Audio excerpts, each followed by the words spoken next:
අපේ සිලබස් එක හොඳට කරගන්න පරමාර්ථයෙන් තමයි අපි අද මේක ක්ලාස් එක දැම්මේ. ඉතින් ඔයගොල්ලොත් ඒක අනුගත වෙලා මේ කරන්න පටන් ගමු. එතකොට මේ දැන් මම හිතන්නේ මේ දක්වා කරපු දේවල් ටික ඔයගොල්ලෝ සියලු දෙනාටම හොඳට පැහැදිලි ඇති. මොකද මේ දක්වා කරේ මම ලංකාවේ නීති පද්ධතිය, ඒ වගේම ලංකාවේ නීති පද්ධතියේ මූලික හඳුන්වා දීමෙන් පස්සේ නීති පද්ධතිය, ඊට පස්සේ මම කතා කරා ඔයගොල්ලන්ට මේ මොනවද නීති මූලාශ්‍ර සහ ලංකාවේ උසාවි ගැන. එතකොට ඒවැ සම්බන්ධ මම හිතන්නේ ලොකු ගැටලුවක් නැතුව ඇති, සාමාන්‍යයෙන් ටිකක් තාම නුහුරු ඇති. නුහුරු නට කමක් නැහැ. අපි පාස් පේපර්ස් එහෙම ඉදිරියේදී අපේ රිවිෂන් ක්ලාසස් එහෙම තියෙනවා. ඒක කරනකොට ඔයගොල්ලන්ට ඒක පැහැදිලි වෙයි. ඉතින් එතකොට ඊළඟ එක තමයි දැන් අපි මේ අපේ ගනුදෙනුකරුවෝ සහ බැංකුකරුවෝ කියන්නේ කවුද කියන එක අපි හොඳින් දැනගන්න ඕනේ නේ. ඉස්සෙල්ලාම එතන බැංකුවේ වැඩ කරන මහත්මයන් ඉන්නවා. ඒ වගේම මම කිව්ව කැටගරි තුනම ඉන්නවා කියලා මම විශ්වාස කරනවා. අපේ ඉන්ස්ටිටියුෂන්ස් අය ඉන්නවා. ඒ වගේම වෙනත් විභාග කරලා ඉන්න අය ඉන්නවා. ඒ වගේම මේ A level කරලා ස්කූල් ලීවර්ස්ත් ඉන්නවා. ඉතින් මේ ඔක්කොම කැමති බැංකුවට එන්න. සමහර අය බැංකුවේ ඉන්න අය, ඒ වගේම බැංකුවට යන්න බලාපොරොත්තු වෙන ඉන්න අය, ඒ හැම කෙනෙක්ම ඉන්නවා මේ ඩිප්ලෝමා එක කරන අය. ඒ හැම කෙනාටම පොදු වෙන්න නිසායි මම බොහෝ දේවල් ඔයගොල්ලොත් එක්ක සරල වශයෙන් විස්තර කරනවා. සමහරවිට සංකීර්ණ ඒවත් කියනවා. ඒ සංකීර්ණ කියලා දෙයක් නෑ නීතියේදී, සරල කියලාත් නෑ. සරල කිව්වත් ඒ හැමදේම අපිට නීතියේ අවශ්‍ය වෙනවා. අද පාඩම මම බලාපොරොත්තු වෙන ඉතාමත් වැදගත් පාඩමක්.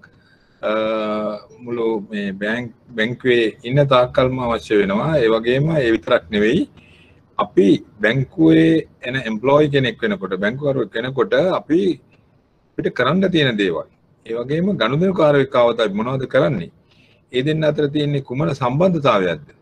ඉතින් බැංකු නීතිය පටන් ගන්න ඉස්සෙල්ලා මේක අවශ්‍ය වෙනවා. ඉතින් බැංකු නීතිය කරනකොට මේක ඇත්තටම ෆවුන්ඩේෂන් එක වගේ. ඔයගොල්ලෝ හොඳින්ම දැනගන්න ඕනේ බැංකුකරු සහ ගනුදෙනුකරු කියන්නේ කවුද? දැන් ඉත සරලව කිව්වොත් ඔයගොල්ලෝ දන්නවා බැංකුකරුවෙක් කියන්නේ බැංකුවක වැඩ කරන එක්කෙනෙක්. එහෙම නැත්නම් යම් දේවල් බැංකුව වෙනුවෙන් කරන එක්කෙනෙක්. ඒ කියන්නේ එයාගේ ඩියුටි එක මොකක්ද එතකොට? බැංකුකරුවෙක්ගේ ඩියුටි එක. එහෙම නැත්නම් රාජකාරිය කුමක්ද? ඒක ඉතාම හොඳින් තේරුම් ගන්න ඕනේ.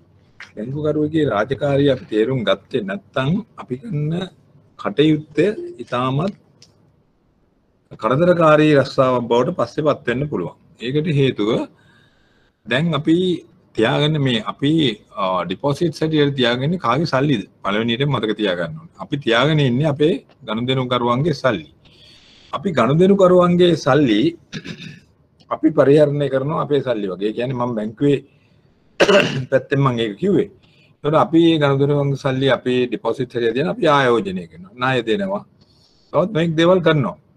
අපේ සේවකයන්ට පඩි ගෙවනවා බැංකුවේ. ඉතින් ඒ ආදී වශයෙන් නොයෙක් දේවල් කරනවා. ඉතින් එතකොට මේ අපි ගනුදෙනුකාරයෙක් ඉල්ලුවිට දෙන්න ඕන මුදලක් තමයි මේක. අපේ වගකීම පළවෙනියට මේක. ඉතින් මේ සල්ලි අයිතිකාරයා බැංකුවට ආපුවාම අපි සලකන්න ඕනේ කොහොමද කියන එකත් ඒ ගනුදෙනුකරු සල්ලි අයිතිකාරයන්නේ බැංකුව මේ ගනුදෙනුකරුනේ. එයා වෙනුවෙන් අපේ තියෙනවා යම්කිසි වගකීම් කොටසක් ඉතුරු කරන්න. ඒ වගේම යුතුයකනුත් තියෙනවා. ඒතර බැංකුවට පමණක් නෙමෙයි මේ සිද්ධිය තියෙන්නේ, ගනුදෙනුකරුවටත් තියෙනවා. බැංකුව පැත්තෙන් බැංකුව වෙනුවෙන් එයා කරන්න ඕන දේවල් ටික යුතුයකම් සහ වගකීම් මේ දෙපැත්තටම තියෙනවා. ඒක නිසා මෙතෙන්දී මතක තියාගන්න ඕන ඉතාම වැදගත් කාරණය තමයි බැංකුකරු සහ ගනුදෙනුකරු අතර තියෙන මේ සම්බන්ධතාවය. සාමාන්‍ය සම්බන්ධතාව වගේම නීතිමය සම්බන්ධතාවයකුත් තියෙනවා. ඒ සම්බන්ධතාවය සම්බන්ධව මේ අය ඉතාමත් පැහැදිලිව දැනගන්න ඕනේ. මොකද අපේ විභාග ප්‍රශ්නවලදී අහන විශේෂම පැත්තක් තමයි ඔය බැංකු නීතිය සාමාන්‍ය ප්‍රශ්න දෙකක් වගේ එනවා ලකුණු 20 ඒවා. ඒ වගේම ෂෝට් ක්වෙස්චන්ස් වලටත් මේක එකව අහනවා. ඉතින් අර මම ඉස්සෙල්ලා කිව්වා වගේ ඉතා වැදගත් මාතෘකාවක්. මොකද මේ අපේ තියෙන හැම මාතෘකාවෙම ප්‍රශ්න තියෙනවා. මොකද මල්ටිපල් චොයිස් ක්වෙස්චන්ස් ඔයගොල්ලෝ දන්නවා 10ක් තියෙනවා. ඒක ඉතින් ඒක නැවතත් අපි කියන්න ඕනේ අපි ස්ට්‍රක්චර් එක කිව්වා. ඉතින් ඒක නිසා මේ ගැන හොඳ අවබෝධයකින් අපි කටයුතු කරන්න ඕනේ. එතකොට මේ කටයුතු කිරීමේදී මම මේකට හෑන්ඩ් අවුට්ස් දෙකක් ඔයගලන්ට අප්ලෝඩ් කරලා තියෙනවා. මම මූලික වශයෙන් ඒ පළවෙනි හෑන්ඩ් අවුට් එක ගැන ඔයගලන්ට පොඩි හැඳින්වීමක් කරන්නම්. දැන් ඔය තාම අනිත් එක්කෙනා දෙන්න ලොග් වෙන බව පේනවා. අපි ඉස්සෙල්ලාම බලමු මේ පළවෙනි හෑන්ඩ් අවුට් එකෙන් මොකද්ද කියන්නේ කියන එක. ඒක තියෙන විශේෂම අවුට්ලයින් එකක් වගේ එකක් තියෙනවා. හෑන්ඩ් අවුට් දෙකක් තියෙනවා. එතකොට මේකේ බැංකුකරු සහ ගනුදෙනුකරු අතර සම්බන්ධතාවය. එතකොට අපි සම්බන්ධතාවය ගැන කරනවා. මේ අවුට්ලයින් එක බැලුවාම අපි යන මාර්ගය කුමක්ද කියන එක ඔයගොල්ලන්ට ඒ වීක් 6 කියලා තිබුණාට ඒ ගැන ගණන් ගන්න එපා. පොඩ්ඩක් එහාට මෙහාට වෙනවා වීක්ස් වල. ඒකේ ගැටලුවක් නැහැ. මේ අපිට පහසුවට අපි හදාගත්ත එක. ඔයගොල්ලෝ මේ යන පිළිවෙලටම ඔයාලගේ පොත්පත්වල ලියා ගන්න. මොකද ඒකේ කිසි හානියක් වෙන්නේ නැහැ. අපි ඒවා ඒ විදිහට රෙන්ක් කරනවා. එතකොට බැංකුකරු සහ ගනුදෙනුකරු සම්බන්ධතාවය. එතකොට පළවෙනි එක මේ සම්බන්ධතාවයේදී පස්සේ මේවා ඩවුන්ලෝඩ් කරගන්න පුළුවන්. දැනට මෙහෙම බලන්න. මොනවා හරි දැන් මේ හෑන්ඩ් අවුට් එක ඔක්කොම පේනවද? කතා කරන්න ඉතින් මොනවා හරි ටිකක්. පේනවද? පේනවනේ. පේනවද? පේනවා. ඔය කටහඬ ඇහෙනවා ඔක්කොම. මේ මාවත් පේනවද නේද? හරි. එතකොට බැංකුකරුවන් අතර පවතින සිරිත් විරිත් මත මේ සම්බන්ධතාවය ගොඩනැගෙනවා. ව්‍යවහාරයන් මත. දැන් මම අර ඉස්සෙල්ලා කිව්ව කාරණේ අයිතිවාසිකම් යුතුකම් සමග සංකීර්ණ සම්බන්ධතාවයක්. එතකොට ෆොලේ වර්සස් හිල් කියලා නඩුවක් තියෙනවා පැරණි නඩුවක්. ඒ නඩුවෙන් කාරණා වගේක් කියලා තියෙනවා. දීර්ඝ වශයෙන් මේව සාකච්ඡා කරනවා. ගිවිසුම් සම්බන්ධතාවයක් බව. දැන් මේ ගිවිසුමක් කියන එක ඔයගොල්ලෝ තාම දන්නේ නැහැ. මොකද අපි ගිවිසුම් නීතිය කරේ නැහැ. මේ පාඩයෙන් පස්සේ ඊළඟට ගිවිසුම් නීතිය තමයි අපි කරන්නේ. එතකොට මේ ගිවිසුමක් කියන එක දැනට දන්නවනේ. දෙන්නෙක් අතර ඇතිවන සම්බන්ධතාවයක්. ඇග්‍රීමන්ට් එකක් කියන්නේ. දැන් අපි ගයක් කොලියට දෙනකොට හරි ලීස් කරනකොට හරි අපි ડોකියුමන්ට් එකක් අස්සම් කරනවා. එතකොට දෙපැත්තටම කාරණා තියෙනවා ඒකේ. සරල දේවල්. එතකොට දැන් අපි රැකියාවට ගියොත් රැකියා ගිවිසුමක් තියෙනවා. එතකොට අපි දන්නවා අපි බැංකුවකට ගියොත් බැංකුවේ තියෙනවා සේවා ගිවිසුම කියලා එකක්. අපි ඒක දෙනවා අස්සම් කරන්න අපි වැඩ බාර ගන්න ඉස්සෙල්ලා. ඉතින් ඒකේ වගන්ති ගොඩාක් තියෙනවා. ලංකාවේ ඕනම තැනක වැඩ කරන්න ඕනේ ඒගොල්ලෝ කිව්වොත් ඒ වගේම බැංකුවේ පරිපාලිත ආයතනයක් තියෙනවා නම් සබ්සිඩියර් එකක් ඒකට යන්න කිව්වොත් යන්න ඕනේ. නියම කරන කාල පරිච්ඡේදය තුල වැඩ කරන්න ඕනේ කියලා. ඉතින් බැංකුවට ආවෙන් පස්සේ නම් අපිට ඒවා ටිකක් අමතක වෙනවා. ඉතින් ටිකක් දුර දැම්මොත් එහෙම ඉතින් කනගාටු වෙනවා. ඒ වගේ දේවල් තියෙනවා. නමුත් ඒ ගිවිසුම කඩන්න බෑ. ඒ ගිවිසුම යම් හේකින් කැඩුවොත් එයාගේ වැඩ නවත්තන්න බැංකුවට බලය තියෙනවා. ඉතින් අන්න ඒකයි දැන් ගිවිසුමක දෙපැත්තටම යුතුයකම් සහ අයිතිවාසිකම් තියෙනවා. එතකොට එහෙම සම්බන්ධතාවයකුත් තියෙනවා කියලා මේ වගන්තියෙන් කියනවා. ඊළඟට කියනවා ණය ගැතිකව හා ණය හිමිකව අතර සම්බන්ධතාවයක් තියෙනවා. මම මේක දීර්ඝ වශයෙන් කියන්නම් මේක කිව්වෙන් පස්සේ මේ මොකද්ද ණය හිමියා කියන්නේ කවුද ණය ගැතියා කියන්නේ කවුදත් කියන එක දැනගන්න ඕනේ. ඊට පස්සේ පැවරෙන වගකීම්. දැන් ගනුදෙනුකරුවන්ගේ චෙක්පත් වලට මුදල් ගෙවීම, චෙක්පත් සහ වෙනත් මූල්‍ය උපකරණ ගනුදෙනුකරුවන් වෙනුවෙන් ගිණුම් රැස් කිරීම, ගනුදෙනුකරු පිළිබඳ රහස්‍යතාව, ගිණුම් වැසීම පෙර සාධාරණ කාලයක් දීම. දැන් මම මේ හෑන්ඩ් අවුට් එක ඉක්මනින් යනවා. මේ අපි මේ මාර්ගයේ රෝඩ් වේ එක තමයි මේකේ පෙන්වන්නේ. එතකොට මෙන්න මේ රීතින් වගේක් තියෙනවා. මැකියුලන් රීතිය, ග්‍රීන්වුඩ් රීතිය. ඒ මොනවද කියලා අපි එකින් එක සාකච්ඡා කරනවා අද දවසේ. ඊට පස්සේ වෙනත් සබඳතා තියෙනවලු. මොනවද ඇට්කින් කියලා සාමිවරේ. සාමිවරයා කියන්නේ අපේ රටේ විනිශ්චයකාරවරුන් වගේ විනිශ්චයකාරුන්ම තමයි එංගලන්තේ සාමිවරයා කියන්නේ. ඇට්කින් සාමිවරයා. ඒකට මේ එංගලන්තේ මේවා තමයි තියෙන්නේ. ඒජන්ට් ඇන්ඩ් ප්‍රින්සිපල් නියෝජිතයා සහ ප්‍රධානියා, බේලි බේල උපනිධානලාභියා සහ උපනිධානියා, උපනිධානයේ භාරකරු සහ අර්ථලාභියා. දැන් මේවා අලුත්. ඒ වුණාට ඔය ගැන කිසි ගැටලුවක් කරගන්න එපා. මේ රහස්‍යතාවය කියන එකේ අවස්ථා හතරක් ගැන සාකච්ඡා කරනවා. තව වැදගත් නඩුවක් තියෙනවා ටෝනියේ නඩුව. දැන් මේකේ මේ 71 නෙමෙයි. ඕගොල්ලෝ මතක තියාගන්න ඕනේ මෙන්න පොඩි මිස්ටේක් එකක් තියෙනවා මට හදන්න බැරි වුණා ඒක. ඔක 77. ඒක ඉදිරියේදී බලන්න 71 නෙමෙයි 77 වෙනවා. ඒකත් හරි ගස්ස ගන්න ඕනේ. ඉතින් ඊට පස්සේ හිලව් කිරීමේ අයිතිය කියන්නේ කොහොමද? සෙට් ඔෆ් කියන එක. එතකොට හිලව් කිරීමේ අයිතිය ලැබෙන අවස්ථා ගනුදෙනුකරුගේ මරණයක් වුණොත්, මානසික ආබාධය, ගනුදෙනුකරුගේ වස්තු බංගත්වය, හවුල් ව්‍යාපාරයන් විසිරුවා හැරීම, සමාගමන ගණන් බේරා ගැනීම, ඒ වගේම ගනුදෙනුකරුගේ සම්බන්ධතාව සමාප්ත කිරීම. දැන් ඔන්න ඔය ආකාරයට තමයි ඔය රෝඩ් වේ එක තියෙන්නේ. ඉතින් මේ ඊටාම කෙටි සටහනක් මේක. ඕගොල්ලන්ට නැත්තම් මේ යන ඒරියා එක කොච්චරද කියලා තේරෙන්නේ නැති හින්දා තමයි මම මේක පොඩි අවුට්ලයින් එකක් කිව්වේ. ඉස්සර දැන් මේ අවුට්ලයින් එකට මම දෙන්නේ නැහැ මේ ක්ලාසස් කරන කාලේ. මොකද මේක දෙන්න අවශ්‍ය නැහැ. අපි කතා කරනකොටම ওই ටික කියනවා. ඒ ඔයගොල්ලෝ ටිකක් මට පේන හරියක නෙවෙයිනේ කියන්නේ මේ. ඔන්ලයින් කරන නිසා තමයි මම කල්පනා කරේ මේකත් පොඩ්ඩක් දාලා ඔයගලන්ට වඩා පහසු වෙන්න. ඉතින් ඔය අවුට්ලයින් එකත් එක්ක තමයි අපි මේ අපේ දේශනය ගෙන යන්නේ. ඉතින් එතකොට මේකෙදී මේ හොඳින්ම මතක තියාගන්න ඕන ප්‍රධාන කාරණා කීපයක් තියෙනවා. දැන් ඔයගොල්ලන්ගේ මම කියලා තියෙනවා නෝට්බුක් එකකුත් ලියන්න එකකුත් තියාගන්න කියලා. මේකෙදී අපි දැනගන්න ඕන කාරණේ තමයි ව්‍යවස්ථාපිත දැන් ව්‍යවස්ථාපිත කිව්ව ගමන් ඔයගොල්ලෝ දන්නවා පනතකින් ආපු දෙයක් කියන එක. එතකොට ව්‍යවස්ථාපිත එකක් එනකොට මේ කියන්නේ නීතියක්. දැනගන්න ඕනේ බැංකු කරුවෙක් කියන්නේ කවුද, ගනුදෙනු කරුවෙක් කියන්නේ කවුද කියන එක මූලික වශයෙන්ම අපි හොඳට අවබෝධ කරගන්න ඕනේ. මොකද දැන් මේකට පනත් වගේකුත් තියෙනවා. දැන් අපි මම ඔයගොල්ලන්ගේ තරම් කාලෙදී නම් පොඩි මේ ඉගෙන මූලික කාලේ මුල්ම කාලෙදී නම් අපිට ඔය පනත් ඇවිල්ලා තිබුණේ නැහැ එතකොට. 1988 ඉස්සෙල්ලානේ බැංකු පනත් එහෙම ඇවිල්ලා නැහැ. එතකොට එහෙදී අපි මේ නඩු තීන්දුව වලින්ම තමයි මේ දෙක අත්නිරූපණය කරේ. නමුත් දැන් අද ඊට වඩා පළල් ලෙස අපිට මේ බැංකු කරු ගනුදෙනු කරු කියන එක අර්ථ විග්‍රහ කරන්න පුළුවන්. ඒක නිසා අපි මේ සම්බන්ධව අර්ථ නිරූපණ සහ නඩු තීන්දුව දෙකම උපයෝගී කරගන්නවා. ඉතින් ඉස්සෙල්ලාම අපි බලමු මේ බැංකු කරු සහ ගනුදෙනු කරු අතර සබඳතාවය තමයි මාතෘකාව. මේ මාතෘකාවේදී මූලික වශයෙන්ම අපි පළවෙනියෙන්ම ඔයගොල්ලන්ට කතා කරන්න බලාපොරොත්තු වෙන්නේ මේ සම්බන්ධතාවය කතා කරනකොට මේ බැංකු කරු කියන්නේ කවුද කියලා. එතකොට බැංකු කරු සහ ගනුදෙනු කරු. බැංකු කරු කියන්නේ කවුද කිව්වහම ඒකෙදී පොඩ්ඩක් මම දැන් ඒකේ විස්තර ටිකක් කියවනකොට ඔයගොල්ලන්ට අවශ්‍යව ලියා ගන්න. හැබැයි මම මේ විශේෂ තැනක් ආවොත් ඒක මේ කියවනවා. ඔයගොල්ලන් නෝට් එක ගන්න පුළුවන්. ඉතින් දැන් මම බැංකු කරු කියලා උපමාතෘකාව හැටියට දාගන්න ප්‍රධාන මාතෘකාව බැංකු කරු සහ ගනුදෙනු කරු සම්බන්ධතාවය කියන එක. ඒ හෑන්ඩ් අවුට් එකට අමතරව කියන කොටස් මේ කියන්නේ.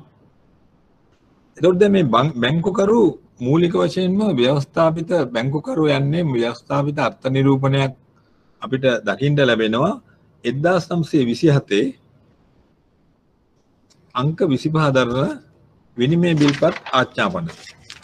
අන්න ඒක ඉතා වැදගත් වෙන හින්දා ඔයගොල්ලෝ ලියා ගන්න ඕනි. මොකද අපි බැංකු නීතිය ඉගෙන ගන්නේ මෙන්න මේ පනත උඩ. දැන් මම මේ පනත ගැන දැන් කියනවා විතරයි.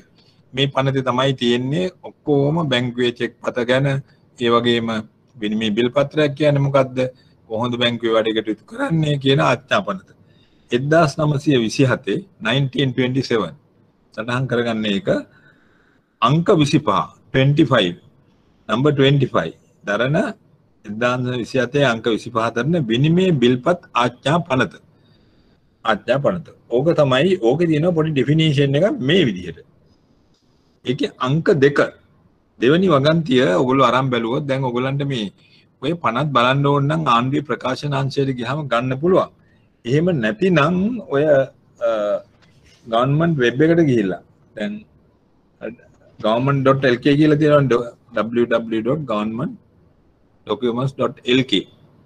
එතකොට ඒ වෙබ්සයිට් එකට ගිහිල්ලත් මේ පනත් ගන්න පුළුවන් ඒකෙන්. එතකොට ඒක ලේසි ගෙදරින් නම් Tamanට හැකියාවක් තියෙනවා. නැත්නම් ආණ්ඩුවේ ප්‍රකාශන අංශයට ගියාම මේ පනත් ඕන එකක් ගත්ත හැකියි. එහෙම නැත්නම් වෙබ් එකකින් ආණ්ඩුවේ වෙබ් එකකින් ගන්න පුළුවන්.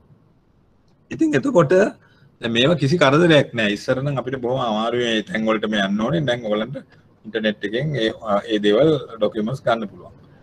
එතකොට මේ පනතේ අංක 25 දරන විනිමය බිල්පත් ආඥාපන තමයි අපිට බැංකු නීතිය ඉගෙන ගන්න තියෙන පනත.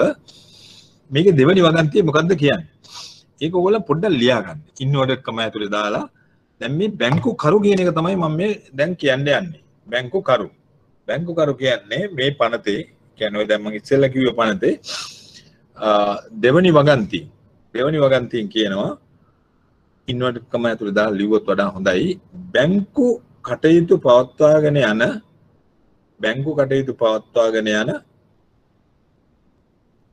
සංස්ථාපනය කරන ලද හෝ නොකරන ලද පුද්ගලයෙක් හෝ පුද්ගල මණ්ඩලයක් වේ. පුද්ගල මණ්ඩලයක් වේ. මණ්ඩලයක් කියන එක. ඉන්වර්ටඩ් කමා වහන්න. ඔන්න ඕක තමයි ඒක තියෙන්නේ. ඉතින් ඉතා පැහැදිලි ඩෙෆිනිෂන් එකක් නෙමෙයි. මොකද්ද කියන්නේ බැංකු කටයුතු පවත්වාගෙන සංස්ථාපනය කරන ලද හෝ නොකරන ලද පුද්ගලකෝ පුද්ගල සමූහයක් කියන එක තමයි ඒගොල්ලෝ බැංකුකරු හැටියට සැලකන්නේ. ඉතින් මේක ඉදිරියේ තව තේරෙයි. එතකොට ඉතින් ඔන්න ඔය විදිහට අර්ථ විග්‍රහයක් කරලා තියෙනවා දැන් බැංකුකරු කියන එක. ඊට පස්සේ දැන් මේකෙදී අපිට තව බැංකු නඩුවක් හම්බ වෙනවා චෙට්ටිනාඩ් බැංකින් කෝපරේෂන් කියන නඩුව. ඒක මම ඉදිරියේදී කියනවා. ඒක නිසා අපි ඉක්මනින් මේක බලමු. දැන් ඔන්න ඕකයි අර්ථ විග්‍රහය දෙවෙනිම ගන්ති. ඒ වගේම තව ඔයගොල්ලන්ට මතක තියාගන්න ඉතා වැදගත් පනතක් වෙනවා. මේවා දිගටම අවශ්‍ය වෙන පනත්. දැන් බැංකු පනත. ඒක තමයි 1900 ඒකත් ලියාගන්න ඊළඟට. 1988 අංක 30 දරන බැංකු පනත. බැංකින් ඇක්ට් එක. ඕකේ යටතෙත් ගොඩ දේවල් ඔයගොල්ලන්ට ඉදිරියේදී ඉගෙන ගන්නත් වෙනවා. විභාගෙට ලියන්නත් වෙනවා ওই 52ම. හොඳින් මතක තියාගන්න. ගත පළවෙනි එක කිව්වේ 1927 අංක 25 දරන විනිමය බිල්පත් ආච්ඡාපන. හරි? අනිත් එක තමයි Bills of Exchange Act කියන්නේ අරක තමයි පළවෙනි එක. Bills of Exchange Act කියන එක. විනිමය බිල්පත් ආච්ඡාපනත. දෙවෙනි එක තමයි 1988 අංක 30 දරන බැංකු පනත. බැංකින් ඇක්ට් කියන්නේ ඒක තමයි. ඉතින් බැංකුකරුවෙකුට බැංකුවේ වැඩ කරන කෙනෙකුට ඔය 52ම ඉතාම අවශ්‍ය වෙන 52ක්. ඒකට දැන් මේ පනතේ ඇයි අපි මේකේ 2යි 1 වගන්තිය 2 වරහන් ඇතුලේ 1 2යි 1 උපවගන්තිය යටතේ තමයි තව කාරණයක් කියලා තියෙනවා. ඒ කියන්නේ මේ අධිකාරියන් දැන් මුදල් මණ්ඩලයේ මොනිටරි බෝඩ් එකක් කියලා එකක් තියෙනවනේ සෙන්ට්‍රල් බැංක් එකේ. අන්නේගේ අවසරය අවශ්‍යයි බැංකුවක් දාන්න. තේරුණාද? එතකොට අවශ්‍ය වෙනවා ඒකේ පනතේ හැටියට ඒකත් ලියා ගන්න. 1988 අංක 30 දරන බැංකු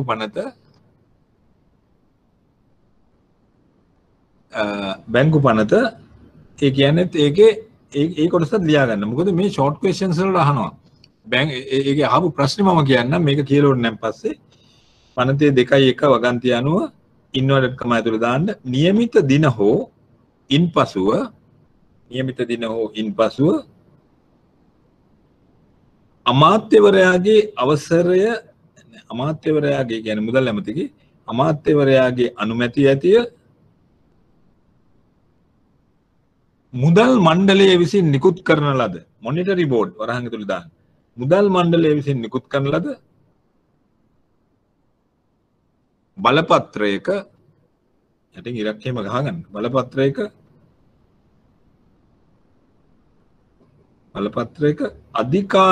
අධිකාරය ඔතොරිටි කියන එක අධිකාරය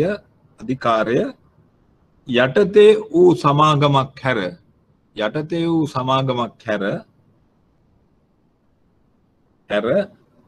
බැංකු ව්‍යාපාර කටයුතු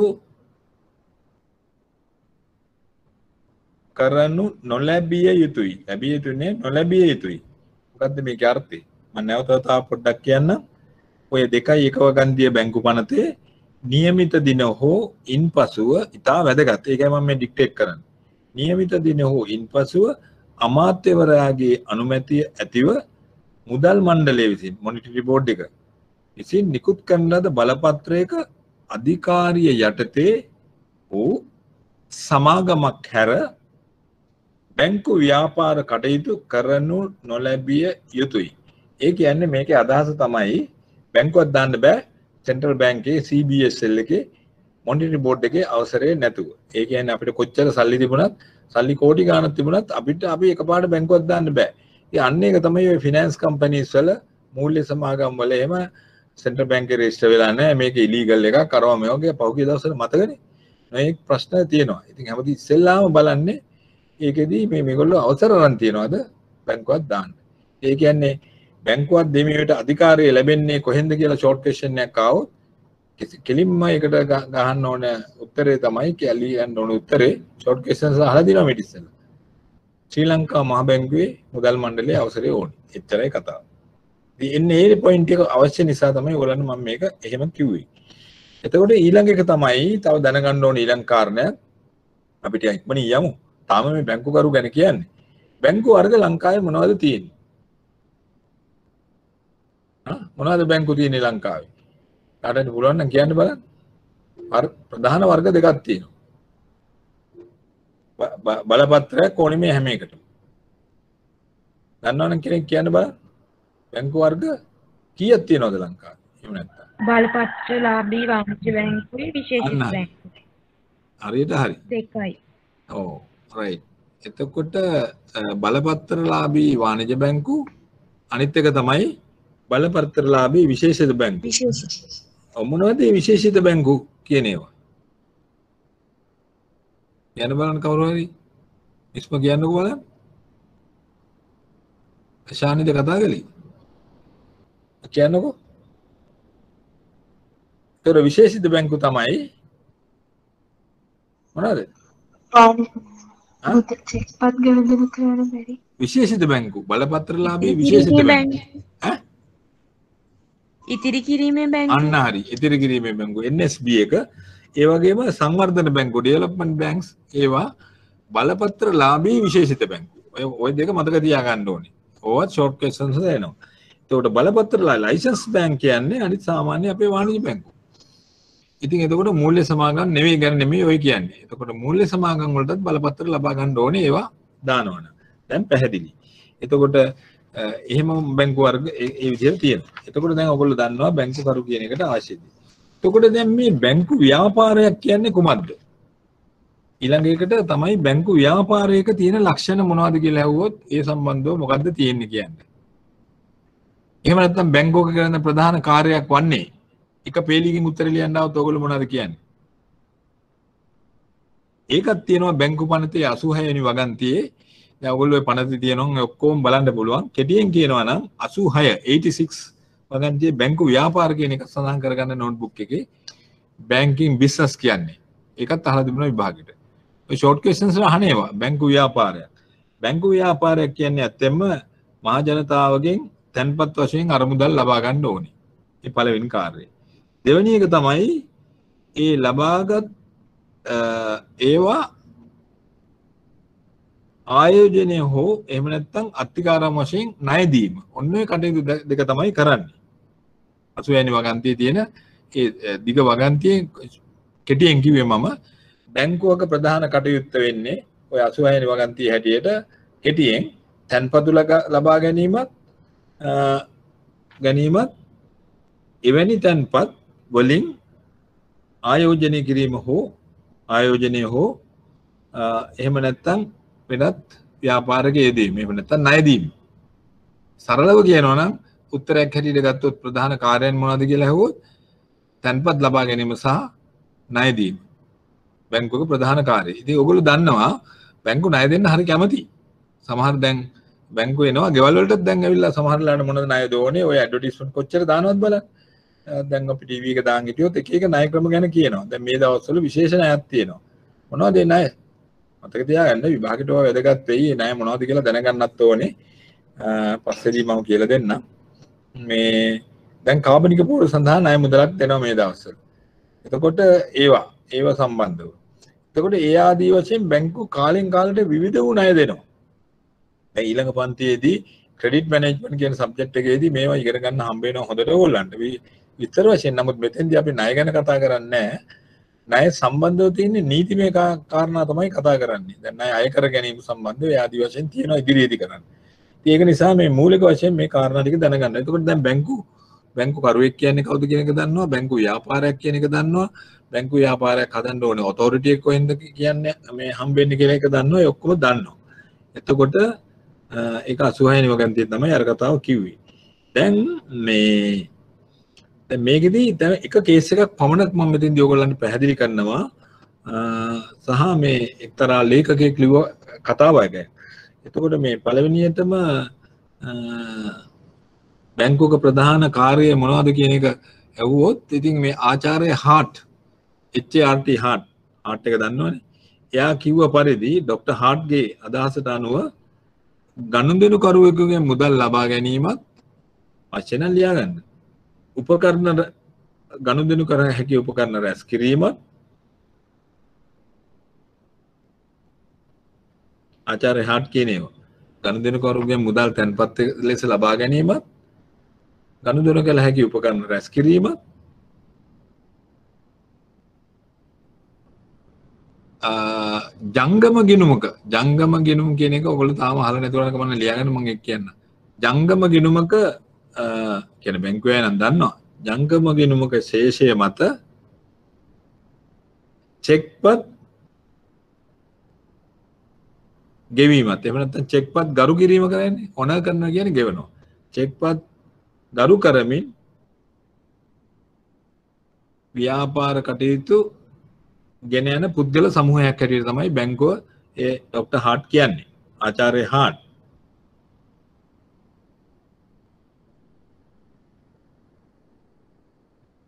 ඉතින් දැන් මෙන්න මේකෙදි ඊට වැදගත් කේස් එකක් තියෙනවා. මේ කේස් එක ඔයගොල්ලෝ ලියා ගන්න. බැංකු කරු කියන්නේ කවුද කිව්වහම මම එදා වගේ මේක ඔයගොල්ලන්ට බලන්න සලස්වන්නම්. චෙට්ටිනාඩ් බැංකින් කෝපරේෂන් එදිරිව ආදායම් බදු කමසාරිස් මම ඉංග්‍රීසියෙන් දාන්නම් ඒක මේ මම පෙන්නන්නම් ඒ කේස් එක ඉංග්‍රීසියෙන් කේස් ලියා ගන්න එක අතකින් උගලන් ලේසි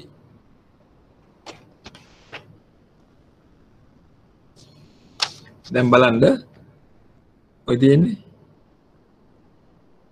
Chettinad Banking Corporation versus Commission of Income Tax සිංහලෙන් ලියාගත්තත් කමන්නේ Chettinad Banking Corporation versus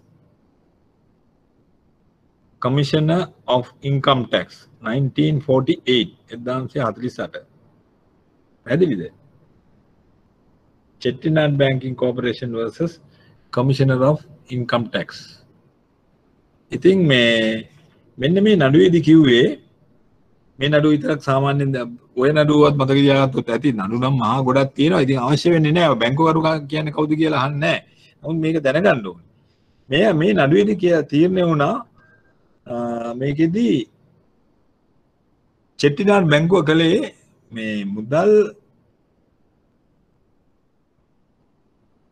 තැන්පත් ඒක රාශී කිරීමක් තමයි කළේ ඒ වගේම පොරොන්දු නෝට්ටු වගේ ඒවා තමයි දුන්නේ ප්‍රෝ නෝට්ස් වගේ ඒවා පොරොන්දු නෝට්ටු එහෙම බැංකින් ලෝ කරනකොට ඔයගොල්ලන්ට දැනගන්න හම්බ වෙනවා ඒකත් මේ මුදල් දෙන ණය දීමේ උපකරණ දැන් ගනුදෙනු කළ හැකි උපකරණ ගැන ඉදිරි මේ දේශනය දෙකෙන් පස්සේ ඉදිරියේදී දැනගන්න හම්බ වෙනවා ගනුදෙනු කළ හැකි උපකරණ කියන්නේ චෙක්පත් විනිමය බිල්පත් පොරොන්දු නෝට්ටු ආදී දැනට දැන් විස්තර වශයෙන් අපි පස්සේ කරනවා එතකොට මේ ඒ පොරොන්දු නෝට්ටු මත ණය දීම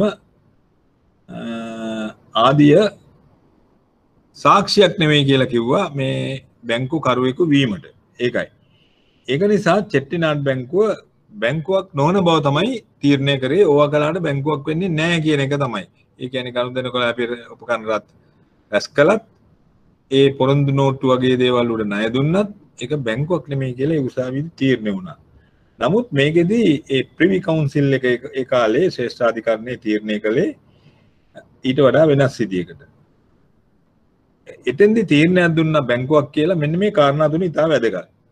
ඔය නඩුවේම අවසාන වශයෙන් නඩුකාරතුමා දුන්න තීන්දුවේ තමයි මේක දැක්ුවේ. ඒක බැංකුවක් නෙමෙයි කියලා තීරණය වුණාට බැංකුවක් වෙන්න නම් මෙන්න මේ කාරණා තියෙන්න ඕනේ. බැංකු කරුවෙකු වෙන්න නම්. දැන් අපි බැංකු කරුව කිව්වට ඇත්තටම දැන් ලංකා බැංකුවකද ලංකා බැංකුව තමයි බැංකු කරුවා. අපි බැංකුවේ ඉන්නේ බැංක් එම්ප්ලොයිස්ලා.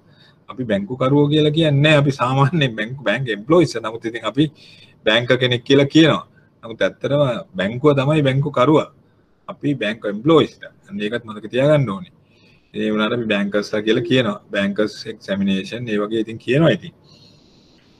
ඒ වුණාට ඒක ඒ විහාරය කරයි කියලා බැංකු කරුවෝ කියලා ඉතින් ඒක ඇති ඒ තරම්ම ලොකු වරදක් නැහැ ඉතින්. නමුත් කෙසේ ඇත්ත කතාව අරකයි. එතකොට දැන් ඒ ශ්‍රේෂ්ඨාධිකරණයේ තීරණය කරේ බැංකු කරු කියන එකට පළවෙනි එක තමයි මේ කාරණා තුන ලියා ගන්න. ජංගම ගිණුම් පවත්වාගෙන යාම සහ ජංගම ගිණුම් පවත්වාගෙන යාම සහ ඒ මත තැන්පත් බාර ගැනීම. පළවෙනි කාරණේ. එතකොට කරන්ට් account. දැන් මේ කරන්ට් account කියන එක බැංකුවේ ඉන්න අය නම් දන්නවා බැංකුවේ නැති අය තාම දන්නේ නැහැ. ඕනම බැංකුවක තියෙන ප්‍රධාන ගිණුම් වර්ග දෙකයි තුනයි. පළවෙනි එක තමයි ජංගම ගිණුම. ඒකේ චෙක් පොතක් ලැබෙන්නේ ඒකට. අනිත් එක නම් ඔයගොල්ලෝ දන්නවා පුංචි කාලේ ඉඳන්ම ඔයගොල්ලන් සේස් පොත් ඇති තියෙනවානේ. අම්මයි තාත්තයි අරන් දීලා. එතකොට ඒවට අපි කියනවා පාස් පොත කියලා නිකන් සරලව කියනවා. සේවිංස් පොතක් තියෙනවා. ඒවට කියනවා ඉතිරි කිරීමේ ගිණුම. ඒතකොට ජංගම ගිණුම ඉතිරි කිරීමේ තුන්වෙනි එක තමයි ස්ථාවර තැන්පතු. ෆික්ස් ඩිපොසිට්ස් කියන්නේ. ඒ කියන්නේ සල්ලි ටිකක් දානවා අපි දුන්න ලක්ෂයක් හම්බුනොත් ඒක කියලා FD එක දාන්න කියනවා. FD කියන්නේ ෆික්ස් ඩිපොසිට්. ඒක අවුරුද්ද අන්තිමට ගන්න. ඉතින් ඔන්නේ ගිණුම් තැනට එක එක නම් දාගෙන දිනවා එක එක බැංකු. අපන් කියයි, ටිකිරි කියයි, වනිතා ගිණුම් කියයි එක එක නම් එක එක බැංකු ලස්සන නම් දාලා තියෙනවා. ඒ වුණාට ප්‍රධාන වශයෙන් මූලික වශයෙන් මේ අරක තමයි බැංකු වල තියෙන්නේ. ජංගම ගිණුම් ඒවද. ජංගම ගිණුම් කියන්නේ ව්‍යාපාරිකයෝ බොහෝ විට තමයි තියෙන්නේ. අනිත් පුද්ගලික අයට තියාගන්න පුළුවන් චෙක් පොතක් හම්බ වෙනවා ඒ විදිහට. එතකොට දැන් මේ නඩුවේදී කිව්වේ ජංගම ගිණුම් පවත්වාගෙන යන්නම ඕනේ කියලා. නමුත් අද මේක ඊට වඩා වෙනස් මානයකට යොමු වෙලා තියෙනවා. අද එහෙමම සලකන්නේ නැහැ. ඉදිරියේදී තේරෙයි. දැන් අපි ගිහිල්ලා රුපියල් 500ක් දීලා බැංකු ගිණුමක් ඕපන් කළොත් අපි බැංකුවේ ගනුදෙනුකාරයෙක් තමයි. ඒ විතරක් නෙමෙයි ක්‍රෙඩිට් කාඩ් අරවා මේවට මොන ආයෝජනෙන් ගියත් අද ප්‍රායෝගිකව අපි බැංකුකරුව වෙනවා. මේ බෑ මේ ඒ වගේ කරනවා නම් එතන බැංකුවක් කියලා අපි සලකනවා. නමුත් මේවා බැංකින් එකත් ක්‍රමෙන් සංවර්ධනය වෙනවනේ. ඒකට මේ කාරණා තුන ලියා ගන්න චෙටිනාඩ් බැංකින් කෝපරේෂන් වලදී පළවෙනි එක තමයි බැංකුකරුට වෙන්නම් පහත සඳහන් ව්‍යාපාරවල යෙදෙන්න ඕනේ කියලා තමයි අවසාන වශයෙන් මේ නඩුවේ තීරණය. ඒතකොට ඕක විභාගයට આવොත් ඔයගොල්ලන් ලියන්න පුළුවන්. එක ජංගම ගිණුම් පවත්වාගෙන යාම සහ ඒ මත තැන්පත් බාර ගැනීම. දෙක ජංගම ගිණුම මත නිකුත් කරන චෙක්පත් ගෙවීම. තුන්වෙනි එක තමයි චෙක්පත් රැස් කිරීම. රැස් කරනවා කියන්නේ කලෙක්ට් කරනවා කියන එක. ඉතින් ඔන්න ඔක තමයි ඔතෙන්දී බැංකුකරු කියන එක තීරණය කරේ. දැන් මං හිතන්නේ මෙතෙන්දී බොහෝ ප්‍රමාණවත් වෙනවා බැංකුකරු කියන්නේ කවුද කියන එක. ඉතින් තවත් අපිට මේ ටිකක් මම වැඩියෙන් වෙලා ගත්ත බැංකුකරු කියන එක හොඳටම දැනගන්න ඕනේ අවශ්‍යතාවය නිසා. ඊළඟට ගනුදෙනුකරු. ගනුදෙනුකරු නම් එච්චර ව්‍යවස්ථාවිත අර්ථ නිරූපණ නැහැ. ඒත් අර ගනුදෙනුකරු කියලා පොඩ්ඩක් ලියා ගන්නකො ඔයගොල්ලෝ නෝට්බුක් එකේ. ඊට පස්සේ අපිට මේ හෑන්ඩ් අවුට් වලින් යන්න පුළුවන්. ඒකේ ප්‍රශ්නයක් නැහැ. ඒ හෑන්ඩ් අවුට්ස් වල දාලා නැති. ඔව් කියන්නේ. ඒකේ 2යි 3යි ආයෙ පොඩ්ඩක් කියන්න පුළුවන්ද? ඔව් දෙක පළවෙනි එක තමයි ජංගම ගිණුම් පවත්වාගෙන යෑම සහ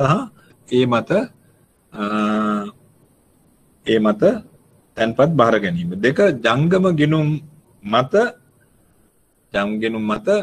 නිකුත් කරන චෙක්පත් ගෙවීම.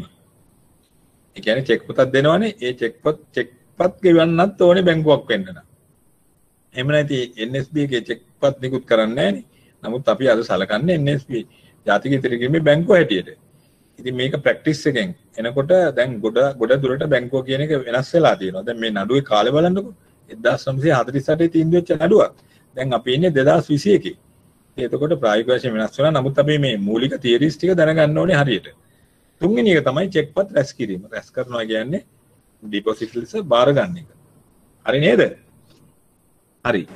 හරි සර් thank you. ඔව් ගනුදෙනුකරු. දැන් ගනුදෙනුකරුත් මේ ගැනත් පොඩි අර්ථ නිරූපණයක් දීලා තියෙනවා විනිමය බිල්පත් ආච්ඡාපන. ඉතින් අර අපි ඉස්සෙල්ලා කිව්වා ආච්ඡාපනෙතම 82 වෙනි වගන්තියේ පොඩි හැඳින්වීමක් තියෙනවා. ඒකේ කියනවා මේ 82 වෙනි වගන්තියේ ඉදිරියේදී ඕන වෙනවා අපිට මේවා රැස් කරන බැංකුකරුවෙක් ගැන කියනවා. ඒ ටික ලියාගෙන රැස් කරන බැංකුකරුවෙක් සම්බන්ධව තමයි තියෙන්නේ. චෙක් රැස් කරන බැංකුකරු 82 වෙනි වගන්තිය 82 රැස් කරන බැංකුකරු චෙක්පත් රැස් කළ යුත්තේ සිය ගනුදෙනුකරු වෙනුවෙනි කියලා. අන්න එතෙන්දී පොඩ්ඩක් යන්තම් කියනවා ගනුදෙනුකාර කතාවක්. ඒ කියන්නේ 82කින් කියන්නේ බැංකුවක් චෙක්පත් රැස් කළ යුත්තේ තම ගනුදෙනුකරු වෙනුවෙනි. ඔච්චරයි ගෑවිලා යන්න තියෙන්නේ. වෙන කිසිම තැනක නැහැ. නමුත් මේකට අපි කේසස් දෙකක් තියෙනවා ප්‍රධාන කේසස් දෙක තුනක්ම තියෙනවා. හැබැයි ඒවනම් ටිකක් දැනගන්න ඕනේ. මොකද මේවා ෂෝට් ක්වෙස්චන්ස් වල අහනවා. ගනුදෙනුකරු සම්බන්ධව විස්තර ප්‍රකාශ වන්නේ පහත සඳහන් නඩු තීන්දුව වලින් කුමන නඩුවේදී කියලා. ඒතකොට මේ නඩු දන්නේ නැත්නම් ඔයගලන්ට ඒකට හරි උත්තරේ දෙන්න බෑනේ. ගනුදෙනුකරු සම්බන්ධව අර්ථ විග්‍රහ කරන්නේ පහත නඩු වලින් කිනම් නඩුවේදී. ඒ වගේ එකක් දුන්නොත් අර මල්ටිපල් චොයිස් වලට එමෙන්න එක උත්තරයක් එක වාක්‍යයෙන් ලියන්න තියෙනක දැනගන්න ඕනේ. ඉතින් ඒ නඩුව තමයි මේ දීර්ඝ කාලයක් තිස්සේ චෙක්පත් මාරු කරන කාර්යාවලියක් කරපු ආයතනයක් තිබුණා. එතකොට බැංකුවකට ඒක කස්ටමර් කෙනෙක් කරලා තියෙන්නේ කණු චෙක්පත් මාරු කරන්න විතරයි යන්නේ. එයාගේ කිසිම ගිණුමක් නැහැ. එතකොට එයා ගනුදෙනුකාරයෙක්ද කියන එක ප්‍රශ්නගත වුණා. අන්න ඒක තමයි ප්‍රශ්නගත වුණේ. ඉතින් ඒකෙදි මොකද්ද උසාවිය තීරණය කරේ? උසාවිය තීරණය කරේ එයා ගනුදෙනුකාරයෙක් නෙමෙයි කියලා. ගනුදෙනුකාරයෙක් නම් ගිණුමක් තියෙන්න ඕනේ කියන කතාව තමයි තිබුණේ. එහෙනම් ඉතින් නමුත් පසුකාලීනව තියෙන තීන්දුව නඩුවලදී ගිණුමක් මොනවා හරි ගිණුමක් විවෘත කළොත් ජංගම ගිණුමක් විතරක් නෙමෙයි ඕනෑම ගිණුමක් විවෘත කළොත් 1920 විතර ගණන් විතර එනකොට එයා ගනුදෙනුකාරයෙක් කියලා තීරණය කළා තවත් නඩුවකදී. අර පළවෙනි නඩුව තමයි ඔය මං කිව්ව එක Great Western Railway Limited එදිරිව Great Western Railway Limited එදිරිව London County Bank Limited. මම ඒකත් ඔයගොල්ලන්ට පෙන්නන්නම්. නඩු දෙකම කියලා දෙකම එකට පෙන්නන්නම්කෝ. ඉස්සෙල්ලා හැබැයි ලියන්න ඕනේ පළවෙනි නඩුව. Great Western Railway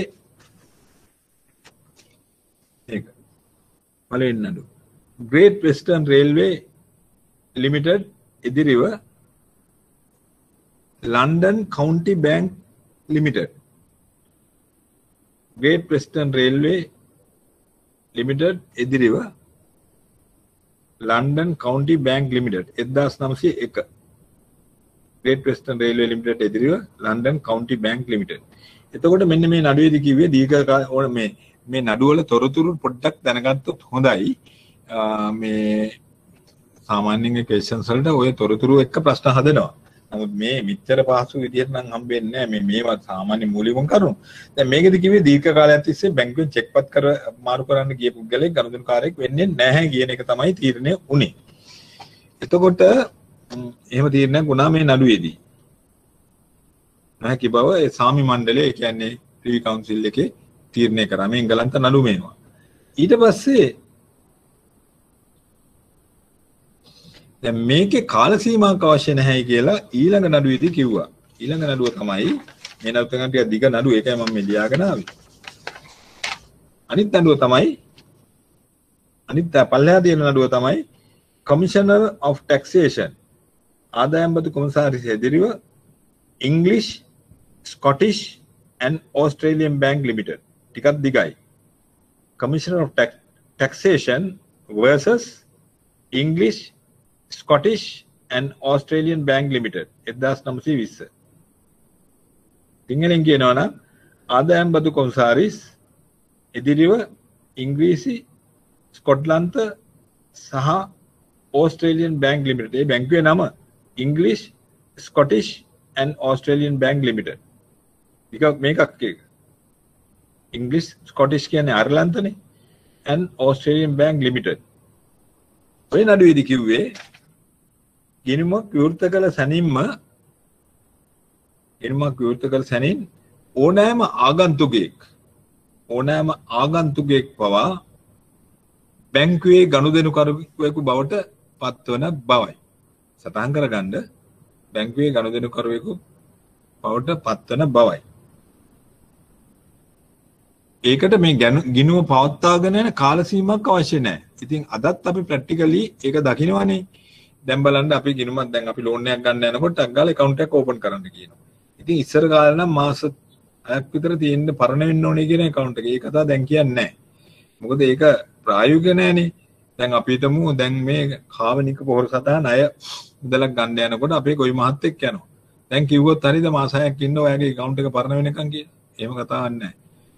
හරි ගොවි මහත්මයා ඔයා ගිහිල්ලා මේ මහත්මයා ගිහිල්ලා account එකක් open කරන්න ගියයි. ඊට පස්සේ ණය මුදල හැකි ඉක්මනින් බැංකුව දෙයි. මොකද කාබනික පොර ඉක්මනින් හදන්න ඕන නිසා.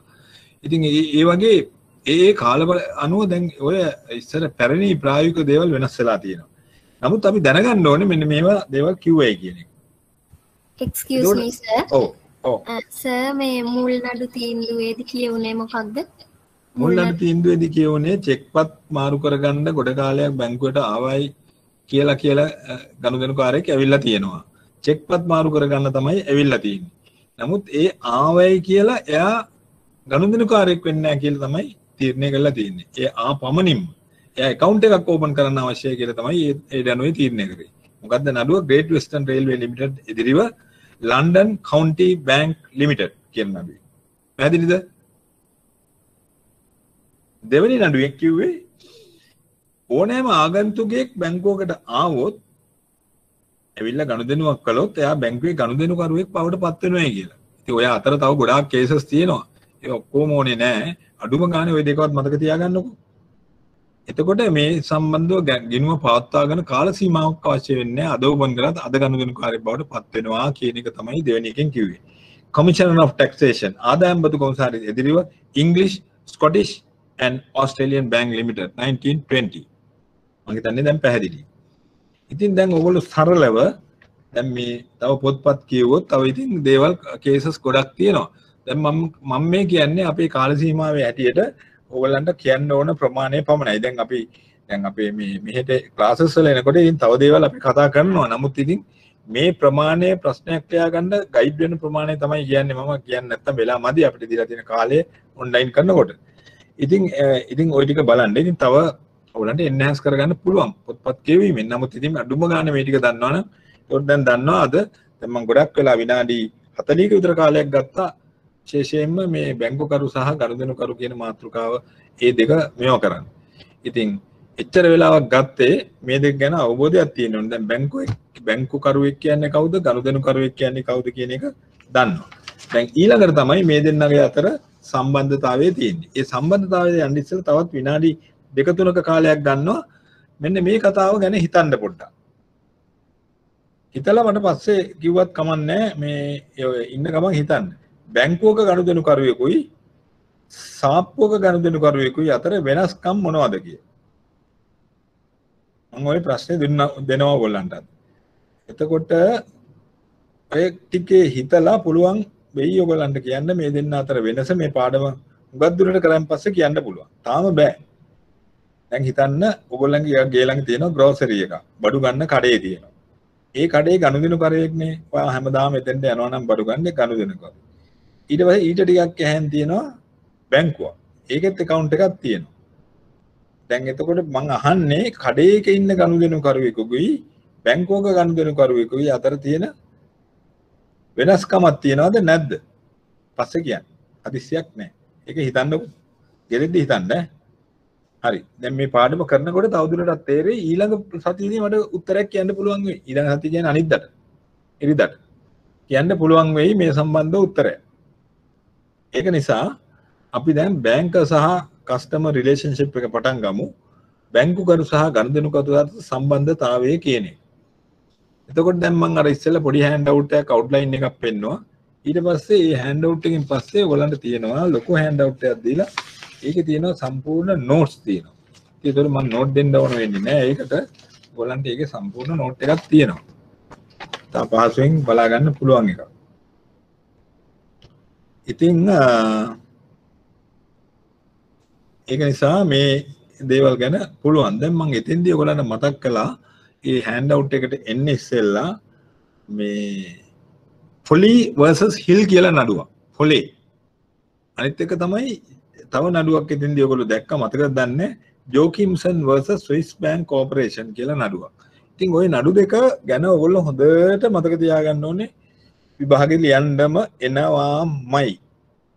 ඒක නිසා බැංකුකරු සහ ගනුදෙනුකරු අතර තියෙන මේ සම්බන්ධතාවය මම නීති ක්‍රම ගැන කතා කරපු දාසේ වගේමයි අනිවාර්යයෙන්ම විභාගෙට එක්සැමිනර් අහයි. ඒතර ඔය නඩු තීන්දුව දෙකත් ලියන්නම වෙනවාමයි. කොහෙදි හරි ප්‍රශ්න උත්තර පත්‍රය ලියනකොට. ඒ නිසා ඉතා ඕනෑකමින් මේ කාරණා ගැන අවබෝධය තියාගන්න කියන එක තමයි මම කියන්නේ. එතකොට දැන් මේකෙදි ප්‍රධාන කාරණයක් අර පොඩි ටියුට් එක දාපුවාම තේරෙන්නේ නැතුව ඇති. නමුත් දැන් මම ඔයගලන්ට දැන් කියන්නම්. ඉතින් මේ ඔය ෆොලි versus හිල් කියන නඩුව 1848 තීන්දුව වෙච්ච නඩුවක්. ඔච්චර පරණද? 1840. දැන් 2021. 1848 ඉඳන් 1948 100යි. දැන් අවුරුදු 175ක් විතර ඇති මම හිතන්නේ මේ නඩුව තීන්දුව වෙලා. නමුත් අදත් අපි කතා කරන්නේ මේ නඩුවේදී ඉතා වැදගත් කාරණා වගේක් තීන්දුව කරලා තියෙනවා එංගලන්ත උසාවියේදී. ඒ කොටින්හැම් කියන නඩුකාරතුමා තමයි මේ තීරණය දීලා තියෙන්නේ. ඒ කියන්නේ මේ දෙන්න අතර තියෙන්නේ ගිවිසුම් සහගත සබඳතාවයක්. contractual capacity. අනිත් එක තමයි debtor creditor relationship. දැන් මේ debtor creditor කියන එක ඔයගොල්ලෝ දැනගන්න ඕනේ. දැන් ගිවිසුම් සම්බන්ධතාවය නම් පොඩ්ඩක් අපිට කතා කරලා දැනගන්න පුළුවන්. ගිවිසුම් සම්බන්ධතාවය කියන්නේ A කියලා කෙනෙක් ඉන්නවා B කියලා කෙනෙක් ඉන්නවා. B කියන්නේ බැංක නම් A කියන්නේ කස්ටමර් නම් මේ දෙන්න අතර යම් ගිවිසුමක් තියෙනවා. මම ඉස්සෙල්ලා කිව්වා අයිතිවාසිකම් සහ වගකීම් සමුදායකින් යුක්ත දෙපාර්ශ්වයක් කියන එක තමයි මේකෙදි තියෙන ඕනම ගිවිසුමක තියෙනවා. දැන් ඊළඟ සුමානේ ගිවිසුම් ගැන කතා කරන් පස්සේ ඔයගලන්ට තේරෙයි. එතකොට මේ ෆොලි versus හිල් කියන නඩුවේ තමයි මේ කොටින්හැම් සාමිවරයා විසින් මේක කිව්වේ. දැන් අපි හෑන්ඩ් අවුට් එකේ ඕනනම් පොඩ්ඩක් බලන්නකෝ. එතකොට ඔයගලන්ට මොනවද ලියන්න ඕනේ නැත්තේ කියලා තේරෙයි. දැන් බලන්න 1848 කතාවක් තියෙනවා. දැන් කියනවා මේක ඔයගොල්ලෝ පස්සේ ඩවුන්ලෝඩ් කරගන්න. බැංකුකරුවා සහ මම කියලා තියෙනවා හෑන්ඩ් අවුට්ස් වලට වෙනම ෆයිල් එකක් තියාගන්න. බැංකුකරුවා හා ගනුදෙනුකරුවා අතර පවතින සම්බන්ධතාවයේ ස්වභාවය පිළිබඳ විමසා බැලීමේදී වැදගත් අවස්ථාවක් වන්නේ 1848 තීරණය කර ෆොලි versus හිල් නඩු තීන්දුවයි. මෙම නඩු තීන්දුවේදී කොටින්හැම් සාමිවරයා ප්‍රකාශ කරන ලද්දේ බැංකුකරු හා ගනුදෙනුකරුවා සම්බන්ධතාවයේ ගිවිසුමින් පැන නගින්නක් එයින් ඒ ගිවිසුම් සම්බන්ධතාවයකින් contractual relationship. ඒකට මේකේ ගිවිසුම ණයගැතියෙකු හා ණයහිමියෙකු අතර පවතින සම්බන්ධතාවයට සමාන වේ. මේ අනුව ගිණුමක මුදල් තැන්පත් කිරීමක් බැංකුවට මුදල් ණය දැන් මේ ණයගැතියා සහ ණයහිමියා කියන එක මට කියලා දෙන්න කාට හරි පුළුවන්ද? මොකද්ද කියලා? දැන් අපි අපේ ගනුදෙනුකාරයා ණය ගැතියෙක්ද ණයහිමියෙක්ද? එහෙම නැත්නම් ඔය දෙකම යාට තියෙනවද? කියන එක තමයි මට පැහැදිලි කරන්න අවශ්‍යයි. ණය ගැතියයි ණයහිමියයි. දැන් අපි හිතමු ඔය ඔයාලගේ එක්කෙනෙක් දැන් කාගෙන් හරි මුදලක් ඉල්ලනවා. අන්න එහෙම නැත්නම් මෙහෙම හිතන්නකො A කියන එක්කෙනා B කියන A කියන එක්කෙනාගෙන් B ඉල්ල ගන්නවා රුපියල් 5000. එතකොට ඉල්ලගත් එක්කෙනා කවුද? B ණයකරු A ණයහිමිය. එතකොට සල්ලි තිබිච්ච එක්කෙනා තමයි ණයහිමියා, සල්ලි ඉල්ලගත් එක්කෙනා ණයකරු. මොකද ඒක ආපහු ගෙවන්න තියෙනවනේ. එහෙමනම් අපිට මේ බැංකුකරු සහ ණයකරු අතර සම්බන්ධතාවයත් පොඩ්ඩක් බලන්න පුළුවන්. ඒ සම්බන්ධතාවය තියෙනවා. දැන් ගනුදෙනුකාරයෙක් කියනලා බැංකුවේ සල්ලි තැන්පත් කළොත් මොකද වෙන්නේ? කවදා හරි දවසක බැංකුවේ තැන්පත් කරපු සල්ලි ටික යාට දෙන්න ඕනේ. එහෙනම් ණයකරු කවුද? ණයහිමි කවුද? ණයහිමි ගනුදෙනුකරු. එයාගේ සල්ලි අතෙන් දානකොට බැංකුකරු ණයකරු වෙලා ඉන්නේ. ඒක අවස්ථාව. හොඳට තේරුම් ගන්න. ඊළඟ අවස්ථාවේදී බැංකුව ලෝන් එකක් දෙනවා ගනුදෙනුකාරයාට. අපිට ලෝන් එකක් දෙනවා. එතකොට කාගේ සල්ලිද දෙන්නේ? බැංකුවේ තියෙන සල්ලි දෙනවා තව ගනුදෙනුකාරට. අපි හිතමු මේ කාබනික පොතන ණය මුදලක් දෙනවා. එතකොට ඒ ණය මුදල ගත්ත ගොවි මහත්මයා බැංකුවට ණයයි. එහෙනම් එයා ණයකරු. ඒගොල්ලෝ බැංකුව ණයහිමියා. දැන් බලන්න එක වෙලාවකට ණයහිමියෙක් වෙනවා, එක වෙලාවකට ණයකරුවෙක් වෙනවා. ඔන්න ඔය සම්බන්ධතාවය තමයි තියෙන්නේ.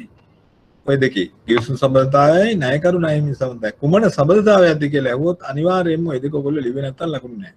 වෙන මොනවා ලියලා වුණත් වැඩක් නැහැ. ඒකට මේ කොටින්හැම් සාමිවරයා තවදුරටත් මේ ගැන ප්‍රකාශ කළා. දැන් බලන්න ඔය නෝට් එකේම තියෙන දේ මම කියන්නම් ලේසිනි පාඩම් කරන්න. එතුමා තවදුරටත් කියපු ටික ඔන්න බලන්න. sorry reading yeah.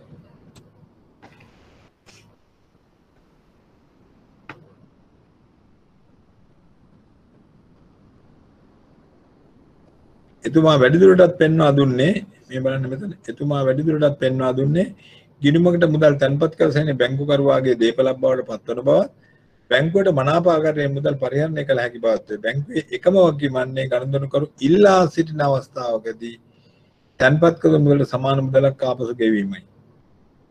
ඔන්නෝක තමයි ඒ ෆොලි versus හිල් කියන නඩුවෙන් කිව්වේ. හැබැයි ඊට කාලයකට පස්සේ ඒ නඩුව 1848 වුණාට 1921 වෙනකොට තව නඩුවක් මෙයා වුණා. ඒ නඩුව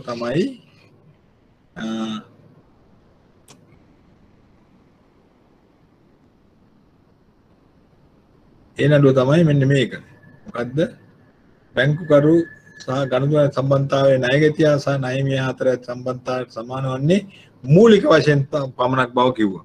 මෙන්න මේ නඩුවත් ඉතාම වැදගත් වෙනවා. අනිවාර්යයෙන්ම විභාගෙදී ලියන්න වෙනවා. එකපාරක් නෙමෙයි දෙපාරක් තුන් පාරක් වුණත් ධ්‍යාන වෙන්න ඉඩ තියෙනවා එක එක ප්‍රශ්න හැටියට. මොකද අපි හැමතිස්සෙම හැම ප්‍රශ්නයකදීම කතා කරන්නේ බැංකු කරු සහ ගනුදෙනු කරු අතර. බැංකු කාර්යය වැරද්දුවොත් කාටද තියෙන වගකීම? ඔය දැන් ප්‍රොබ්ලම් තියෙන ප්‍රශ්න තියෙනවානේ. ණය මුදල් නොගෙවුවොත් මොකද වෙන්නේ? ඒකෙදි මේ දෙන්නගේ අතර සම්බන්ධතාවය කියලා තමයි අපි ප්‍රශ්නෙට බහින්න ඕනේ. අපි දැන් පුනරීක්ෂණ පන්තිවලදී රිවිෂන් ක්ලාස් වලදී ප්‍රශ්න වලට උත්තර ලියන හැටි කතා කරනවා. ඒකෙදි ඔයගොල්ලෝ හොඳට දැනුම් එතකොට හොඳට මෙයා පාඩම් කරලා තියෙන්නත් ඕනේ ප්‍රශ්න පත්‍ර ඩවුන්ලෝඩ් කරගෙන තියෙන්නත් ඕනේ. මේ මෙහෙන් සල්ලි වලට ගන්න පුළුවන් මම හිතන්නේ ඒගොල්ලෝ ප්‍රශ්න පත්‍රයක් දායි කම්පියුටර් එකට. ඉතින් එතකොට ඔයගොල්ලෝ net එකට දායි. එතකොට මේ ඒකදී දැනගන්න ඕනේ. දැන් මේ දෙන්න අතර මූලික සමාන ණයගැතිය අනාහිමිය වුණාට මේ ජෝකිම්සන් vs ස්විස් බැංක් කෝපරේෂන් කියන නඩුවේදී ඊටත් වඩා දේවල් තියෙනවා කියලා කිව්වා මේ ඇට්කින් කියන සාමියවරය. ඇට්කින් ඔය ඔක්කොම නම් මේකේ තියෙනවා ලියලා මම. ජෝකිම්සන් ඉදිරිව ස්විස් බැංක් කෝපරේෂන් එදා නඩුවේදී ඇට්කින් සාමියවරය පෙන්වන්න දෙන්නදී. මෙම මතයට එළඹීමේදී එතුමා පෙන්වා දුන්නේ බැංකුකරුවන් අතර ඇති විශේෂ බැඳීම් සහ අයිතිවාසිකම් හේතු කරගෙන බැංකුකරු සහ ගනුදෙනුකරු අතර සම්බන්ධතාවයේ ණයගැති ණයහිමි සම්බන්ධතාවයට වෙනස් වීගෙන යන බවයි. ඊටත් වඩා වෙනස් වෙලා යනවා. ඉතින් ඕකේ මොනවද කියන එක අපි ටිකක් ඉක්මනින් යමු දැන්. දැන් මම හිතන්නේ අර අමාරු ටික කියන්නේ තේරුම් කරන්න ඕන ටික තේරුම් ගත්ත හැකි. ඒ කියන්නේ දැන් මේ ටිකත් අපි කියවලා මෙම්මු. මේ මතයට එළඹීමේදී එතුමා පෙන්වා දුන්නේ බැංකුකරුවන් අතර ඇති විශේෂ බැඳීම් හා අයිතිවාසිකම් හේතු කොටගෙන බැංකුකරු හා ගනුදෙනුකරු සම්බන්ධතාවයේ ණයගැති ණයහිමි සම්බන්ධතාවය වෙනස් වී යන බවයි. ඇට්කින් සාමියවරගේ ප්‍රකාශය පිළිගැනීමට අප සිදුවන වැදගත් කරුණක් ඇත. එනම් බැංකුව හා ගනුදෙනුකරු අතර පවතින්නේ ණයගැති ණයහිමි සම්බන්ධතාවයේ පමණක් නම් බැංකුවට අවශ්‍ය වන්නේ මුදල් මල්ලක් සහ අයකැමිවරයෙකු පමණයි. එහෙනම් එක එක මෙච්චර බැංකුවලට ගන්න ඕනේද? මොකද්ද සහකාර මොකද්ද මේ ට්‍රේනී ස්ටාෆ් ඇසිස්ටන්ට් මැනේජ්මන්ට් ට්‍රේනී ආදී වශයෙන් එක එක නිල වලට ගන්න ඕනේද? සිකියුරිටි ආරක්ෂක සේවාවන් වලට මුදල් මල්ල බුද්ධිලා කැෂියර් කෙනෙක් ගත්තා නම් ඇතිනේ. මුදල් මල්ල පමණකි. හේතුව ණයගැතියා වශයෙන් ණයහිමියන්ගේ ඉල්ලීම් වලට අවනති වීම පමණක් බැංකුව කළ යුතු වෙන්නේ. නමුත් යථා තත්ත්වයේ ඊට සපුරා වෙනස්ය. බැංකුකරුවෝ නොයෙකුත් සේවාවන් ගනුදෙනුකරුවන් වෙනුවෙන් ඉටු කරති. ඇට්කින් සාමියවරයා පෙන්වා දුන් පරිදි බැංකුකරුවා හා ගනුදෙනු අතර සම්බන්ධයේදී බැංකුකරුට මෙන්ම ගනුදෙනුකරුට පැවරෙන ගම්‍යමාන යුතුකම් කීපයක් ඇත. ගම්‍යමාන කියන්නේ ඉම්ප්ලයිඩ් කියන එක. අපි ඒකම නෙමෙයි ඒ කියන්නේ තව අපිට පේන්නේ නැහැ නමුත් එහෙම යුතුකම් කොටසක් තියෙනවා. දැන් අපි දන්නවනේ අපි ජීවත් වෙනකොටත් ඒ වගේ ඒවා තියෙනවානේ. දැන් අපිට කවුරුත් කියන්න ඕනේ නැහැනේ දෙමව්පියන්ට සලකන්න ඕනේ කියලා. ඒක ගම්‍යමාන අපේ වගකීමක් යුතුකමක් ඒ වගේම. දෙමව්පියෙක් අසනීප වුණාම අපිට මොනවා වුණත් හැම වැඩේම දාලා අපි එයාට සලකන්න ඕනේ. ඉතින් ඒක කවුරුත් කියන්න දෙයක් නැහැනේ. ඒ දෙන්නනේ අපි මේ ලෝකෙට ඇති කලේ. ඉතින් ඒ දෙන්නට යම්කිසි උමනාවක් අවශ්‍යතාවයක් වුණොත් අපි දිවි හිමියෙන් සලකන්න ඕනේ බව අපි දන්නවා. ඒක ගම්‍යමාන වගකීමක් යුතුකමක්. ඉතින් ඒක පැහැර හරින්න බෑ. ඒක පැහැරන්න ඉන්නවා. ඉතින් ඒ අය කවුද කියන එක දන්නවනේ ඉතින්. එතකොට එහෙම පැහැර හරින්න බෑ. ඒ වගේ ගම්‍යමාන යුතුකම් කොටස් වර්ගයක් තියෙනවා. ඉතින් ඇට්කින් සාමියවරයා පෙන්වා දුන් පරිදි බැංකු දැන් මම මේ විශේෂයෙන් නොඑක් දේවල් උදාහරණ වශයෙන් ගන්නේ ඔයගලන්ට හොඳට තේරෙන්න. මම හිතනවා එතකොට තවත් වැඩියෙන් තේරෙයි කියලා. ඇට්කින් සාමියවරයා පෙන්වා දුන් පරිදි බැංකුකරුවා හා ගනුදෙනු සම්බන්ධයේදී බැංකුකරුට මෙන්ම ගනුදෙනුකරුට පැවරෙන ගම්‍යමාන යුතුකම් පියකි. මේවා ගම්‍යමාන යුතුකම් වශයෙන් දැක්වෙන්නේ යුතුකම් ප්‍රකාශිතව කිසිම ලියවිල්ලක ඇතුළත්ව නොතිබීමත් සියලු යුතුකම් බැංකුවේ හා ගනුදෙනුකරුවන්ගේ හැසිරීම වලින් වටහාගත හැකි බවත්. ඉතින් මේවා මෙහෙම වුණත් අද දින වෙනකොට දැන් පාරිභෝගික ආරක්ෂණය කියලා තව මේ පාඩමක් තියෙනවා ඔයගොල්ලන්ට කරන්න ඉදිරියේදී. ඒකෙදී ප්‍රතිඥා භාරයක් කරලා දෙනවා කස්ටමර් චාටර් කියලා එකක්. ඒක පස්සේදී මම කරන්න බලාපොරොත්තු වෙන්නේ. ඒක ශ්‍රී ලංකා මහ බැංකුවෙන්ම දීලා තියෙනවා. නමුත් තව කෙනෙකුට සලකන්න ඕනේ කියන එක අපේ කියලා තියෙන්නේ බුදුන් වහන්සේ හොඳින්ම කියලා තියෙනවා. තව වෙනත් ආගම් ශාස්ත්‍රවල කියලා තියෙනවා. ඉතින් අපි ළඟට එන ඕනම කෙනෙකුට ගනුදෙනුකරුවෙන් නෙමෙයි ඕනම කෙනෙකුට අපි සැලකිල්ලක් දැක්විය මනුස්ස ගතියක් කියන එක අපි දන්නවා පුංචි කාලේ ඉඳන්. ඉතින් ඒ සම්බන්ධව විශේෂ වූ කාර්යයන් තමයි අපි දැන් මේ නීතිගත කරගෙන මේක දේවල් අපි කතා කරන්නේ. නමුත් අපි බලමු මොනවද මේ කියන්නේ කියලා. දැන් තවදුරටත් යනකොට ඔන්න බලන්න. මම වැඩි විස්තර අපි කියවන්නේ නැතුව මේක උඩම යමු. නැත්නම් අපිට වෙලා මදි වෙනවා යම් ප්‍රමාණයකට යන්න ඕනේනේ. ඒතර පළවෙනි එක තමයි ගනුදෙනුකරුගේ ගම්‍යමාන යුතුකම්. පළවෙනි එක තමයි ගනුදෙනුකරුගෙන් තැන්පත් බාර ගැනීම. ඒ කියන්නේ සල්ලි ගන්නවා. ඒ විතරක් නෙමෙයි ගනුදෙනු කළ හැකි උපකරණ. මං කෝ චෙක් පත්. ඒ වගේ ලාභාංශ බලපත්‍ර දෙක චෙක්පත් රැස් කිරීම. තුන්වෙනි එක තමයි රහස්‍යතාවය රැකීම. ඔන්නෝක ඊටාම වැදගත් වෙනවා රහස්‍යතාවය කියන එක. දැන් මොකද්ද මේ රහස්‍යතාවය කියන්නේ? දැන් මේ කාගේ ගම්‍යමාන යුතුයකම්ද? implied obligation බැංකුකරුගේ. රහස්‍යතාවය කියන්නේ මේ බැංකුවේ තියෙන මුදල් සම්බන්ධව කාටවත් විස්තර කියන්න බෑ. අපි හිතමු තමන්ගේ අයියාගේ account එක තියෙනවා මේ නංගි වැඩ කරන බැංකුවේ. අපි හිතමු කවුරු හරි ඇහුවා ඔයාගේ අයියාගේ account එකේ තියෙන කියලා ගෙදර කෙනෙක් අහනවා. අපි හිතමු අම්මා ඇහුවයි කියලා අපිට කියන්න පුළුවන්ද? අම්මට නොකියන දෙයක් නැහැ නේ. නමුත් මේ කාර්යයෙන් නම් අපිට නොබියව කියන්න බෑ. ඒකට සුදුසු උත්තරයක් දිය යුතු වෙනවා. මම කියන්නේ නැහැ බොරු කියන්නේ කියන එක. නමුත් ඒක අපිට නීතියෙන් අවසර නැහැ කියන්න. මොකද ඒකට හේතුව බැංකුවේ වැඩ කරන එම්ප්ලොයිස්ලා හැමතිස්සෙම රහස්‍යතාව රකින්න ඕනේ. ඒකට හේතු තියෙනවා. මම ඒකට අදාළ කේස් එකකුත් තියෙනවා. ඒක ඉතාල වැදගත්. ගිය පාර විභාගෙට ආවා මම හිතන්නේ. ඒක හැම පාරම වගේ එන කේස් එකක් ඒක. ඉතින් කොහෙන් හරි තැනකින් දෙනවා. මොකද ඒ තරම්ම වැදගත්. අපි බැංකුවේ රැකියාව කරනකොට දිවි හිමියෙන් රකින්න ඕන එකක් තමයි රහස්‍යතාව. ඒ කියන්නේ බැංකුවේ ડોකියුමන්ට් ගැන ඒ තියෙන දේවල් අරවා මේවත්. කොටින්ම කියනවනේ බැංකුවේ කිසිම ලිපි ලේඛනයක් අපි ගෙදර ගෙනියන්නේ නැහනේ. කාටවත් දෙන්නේ නැහැ ගෙදරදී පුරවගෙන කියලා. ඒ සියල්ලම අපි ඉදිරිපිට තමයි පුරවලා අත්සන් ගන්න ඕනේ. කිස් ෆෝර්ම දෙන්නේ නැහැ මතක තියාගන්න ගනුදෙනු කරුවන්ට ගෙනියන්න. ඒව ගෙනියන්න බෑ. බැංකුවට අදාළ දේවල් බැංකුවේ කාර්යාලයේ ප්‍රයෝජන දේවල් තියෙනවා බැංකුවේ දෙන්නේ නැහැ. මොකද ඒවෙන් මේක දේවල් සිද්ධ වෙලා තියෙනවා මේ වෙනකොට බැංකුවේ. මේක දීර්ඝ කාල පරිච්ඡේදයක් තුල. ඒක නිසා ඒගොල්ලන් ගෙනියන්න දෙන දේවල් වගේක් වෙනම තියෙනවා. බැංකුවේ වැඩ කරනකොට ඔයගොල්ලන්ට තේරෙයි. ඒවා ට්‍රේනින් ප්‍රෝග්‍රෑම්ස් වලදී ඒවා කියලා දෙනවා. බැංකුවේ ඉන්ටර්නල් දේවල් සම්බන්ධව. නමුත් පොදුවේ නීතිය වශයෙන් ගත්තොත් අපිට ගනුදෙනු කරුවන්ගේ කොච්චර අඳුරන වුණත් කාට වුණත් ගිහිල්ලා කියන්න බෑ. ඒක තමන් එහෙම දැනග හිටියත් බැරි බෑ. ඒකට ඒක තමයි තුන්වෙනි අවශ්‍යතාවය අපේ යුතුයකම. හතර තමයි සම්බන්ධතාවය සමාප්ත කිරීම පෙර සාධාරණ කාලයක් දෙන්න ඕනේ. අපිට හිටියදී චෙක් රිටර්න් වෙලා බැංකුවේ ගිණුම් හොඳ නැහැ කියලා වහන්න බෑ. ඒ වගේම තමයි මේ ගනුදෙනු කොටක් තියෙනවා ගම්‍යමාන යුතුයකම් වගේක්. ඒක තමයි මේ වංචනික කටයුතු වලට ඉඩ නොලැබෙන පරිදි චෙක්පත් අනකිරීම. වංචාවට දැන් අපි චෙක්පතක් ලියනකොට අපි ලිව්වොත් එහෙම ටිකක් ඉඩ තියලා. දැන් අර amount එක ලියන්න ඕන තැන අපි ලියනවා මෙන්න මේ වගේ. මම ඒක පොඩ්ඩක් පෙන්නන්නම්. මෙන්න මේ වගේ චෙක් එකක් ලියනකොට අපි ලියනවා චෙක් එක මොකද ලියන්නේ?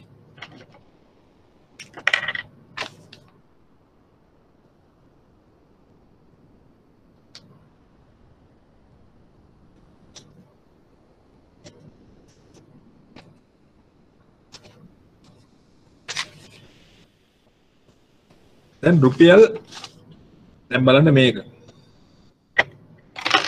උදාහරණයක් විදිහට කේස් එකට අදාළ එකක් මම මේ කියන්නේ ඉස්සරහදී කේස් එකක් කියන්න තියෙනවා. දැන් මේ ඔයගොල්ලන්ට පෙන්නන්නම් මෙන්න මේ විදිහට ඉඩ තියලා ලිව්වොත් ඒකයි මම මේ කියන්න යන්නේ. දැන් බලන්නකෝ මේක. දැන් බලන්න මේ දෙක ලියලා තියෙන්නේ. දැන් දෙක ලියලා තියෙන්නේ ඔහොම. දැන් දෙකේ ඉස්සරහිනුත් ඕනනම් දැන් මේකේ දෙකට මේ පැත්තෙන් දැම්මොත් අර තිතක් තියෙන දැන් දැක්කොත් බිඳුවක් දැම්මොත් 20. එතනට බිඳුවක ඉස්සරහ එකකුයි දැම්මොත් 120. ඉතින් මේ විදිහට චෙක් පතක් ලිව්වොත් ලියලා මේ විදිහට මේ චෙක් පත කාට හරි දුන්නොත් මොනවක්වත් ලියන්න නැතුව මෙතන අස්සනක් ගහලා මොකද වෙන්නේ?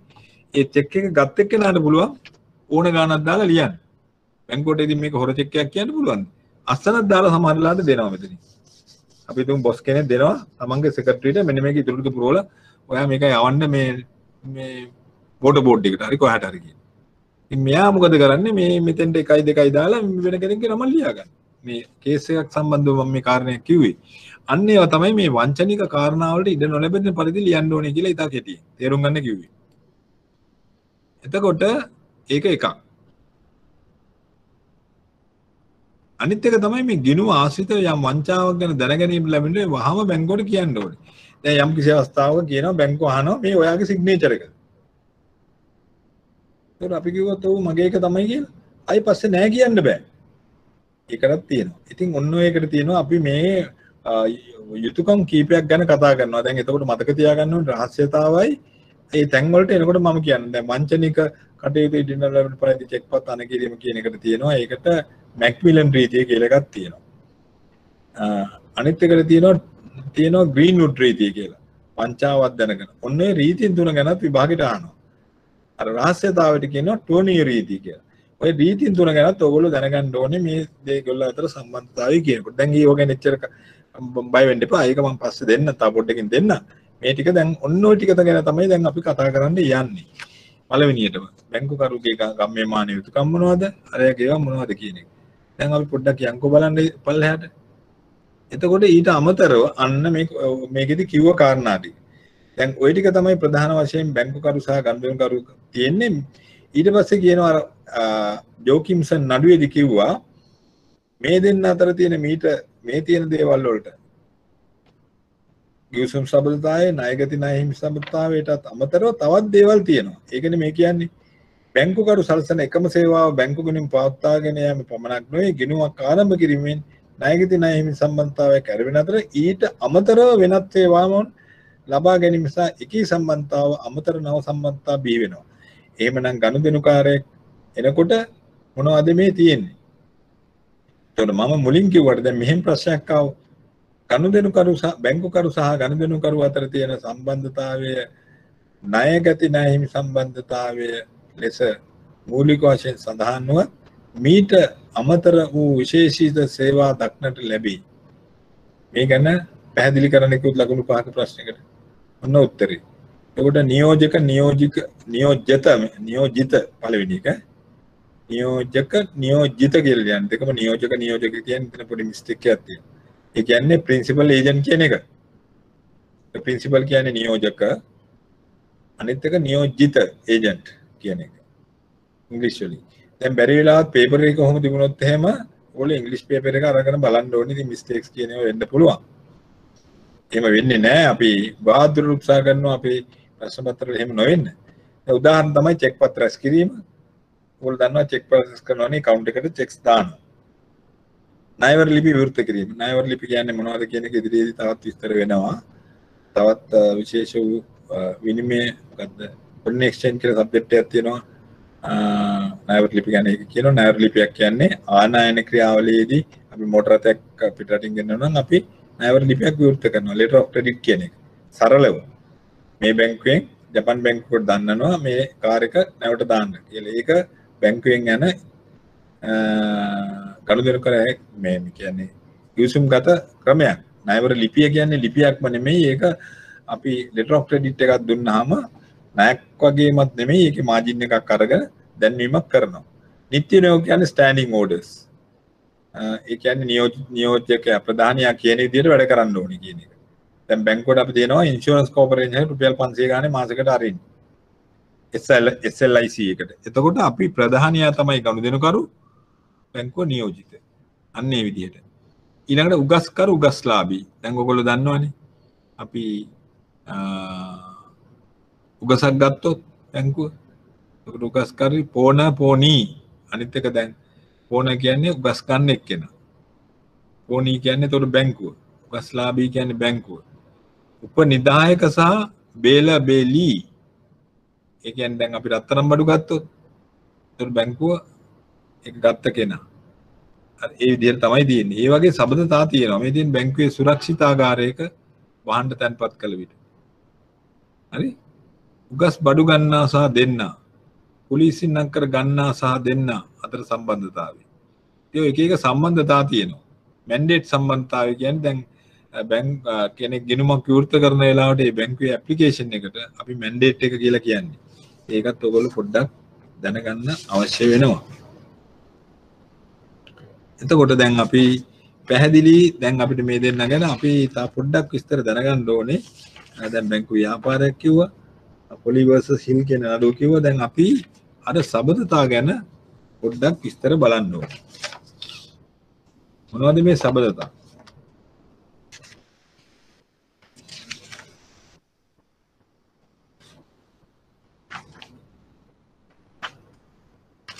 ඔව්.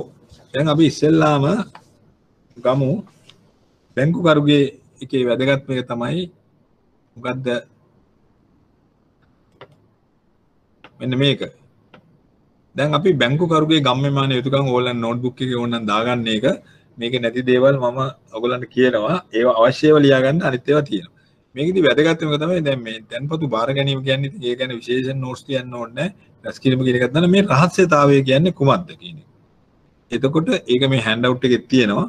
අපි තවදුරටත් ඒ ගැන විස්තර කතා කරන්න ඕනේ. මොකද රහස්‍යතාවය ඉතා වැදගත්. ඔකට කියනවා secrecy, banker secrecy කියලා කියනවා. confidentiality කියලා කියනවා. මේ තියෙන්නේ.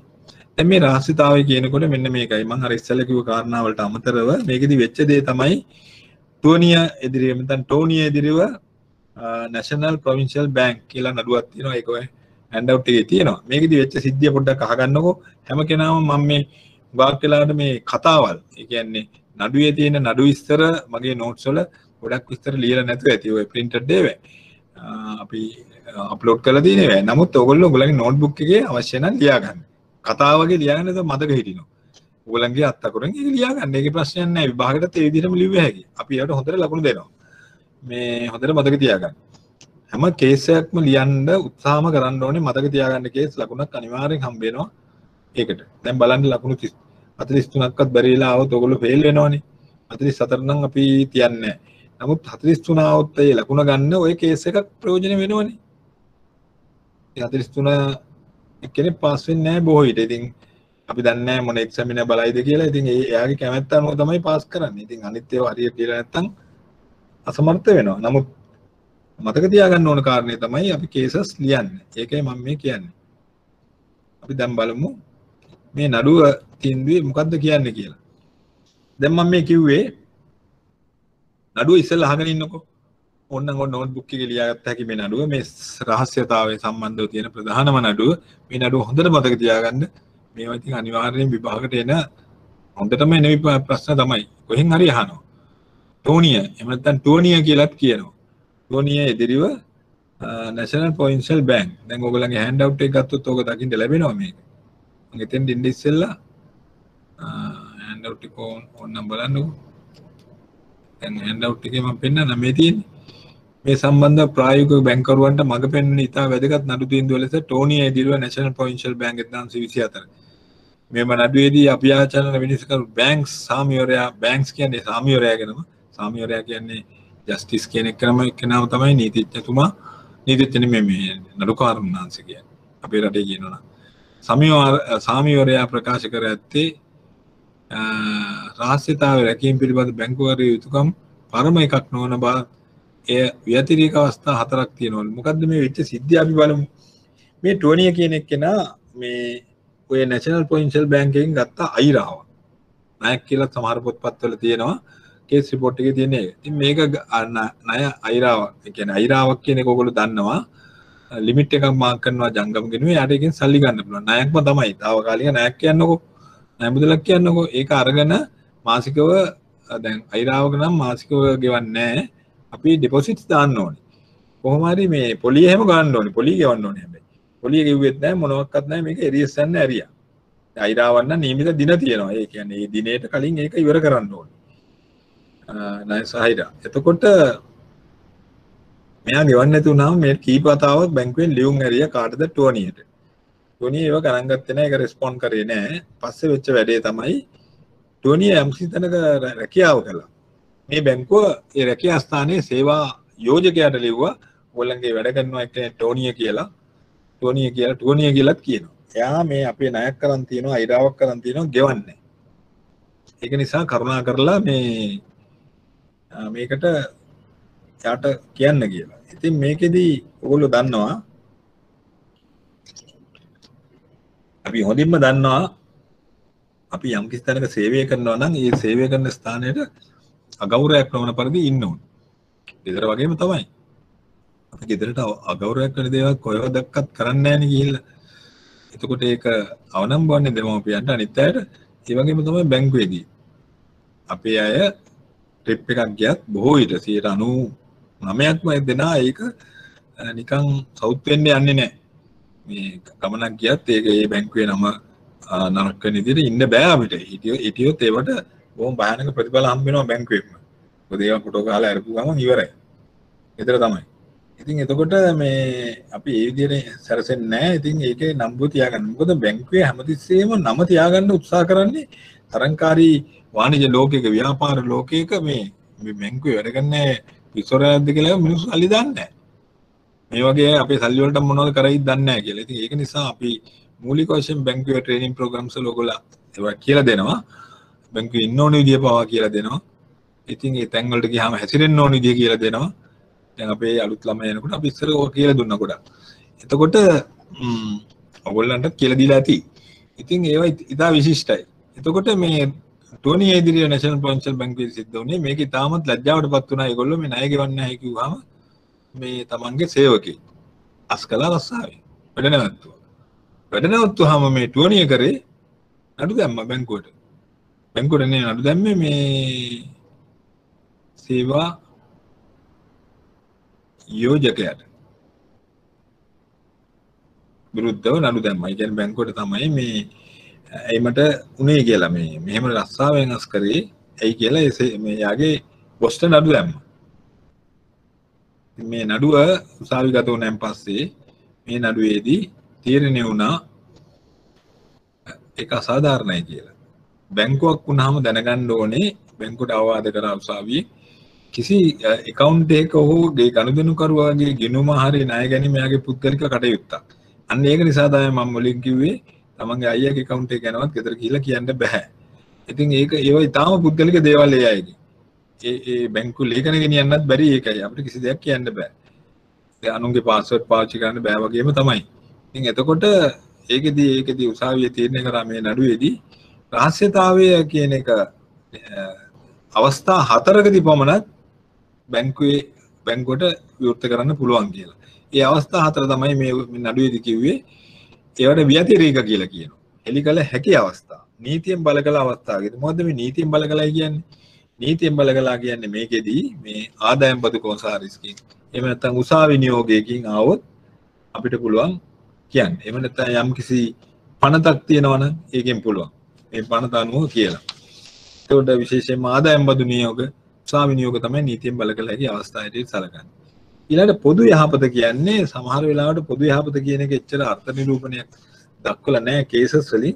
නමුත් මේ පොදු යහපත කියන එකට අර්ථ දැක්වීම තියෙනවා. මේ දැන් ඉස්සර යුද්ධ කාලේදී මේ පොදු යහපත කියන එක දැන් යුද්ධෙදී ලංකා යුද්ධෙ නෙමෙයි ජර්මන් ජාතිකයන්ගේ ගිණුම් වල තියෙන ශේෂයන් ජර්මනියයි එංගලන්තය අතර තියෙනකොට ඒවා හෙලි කරා.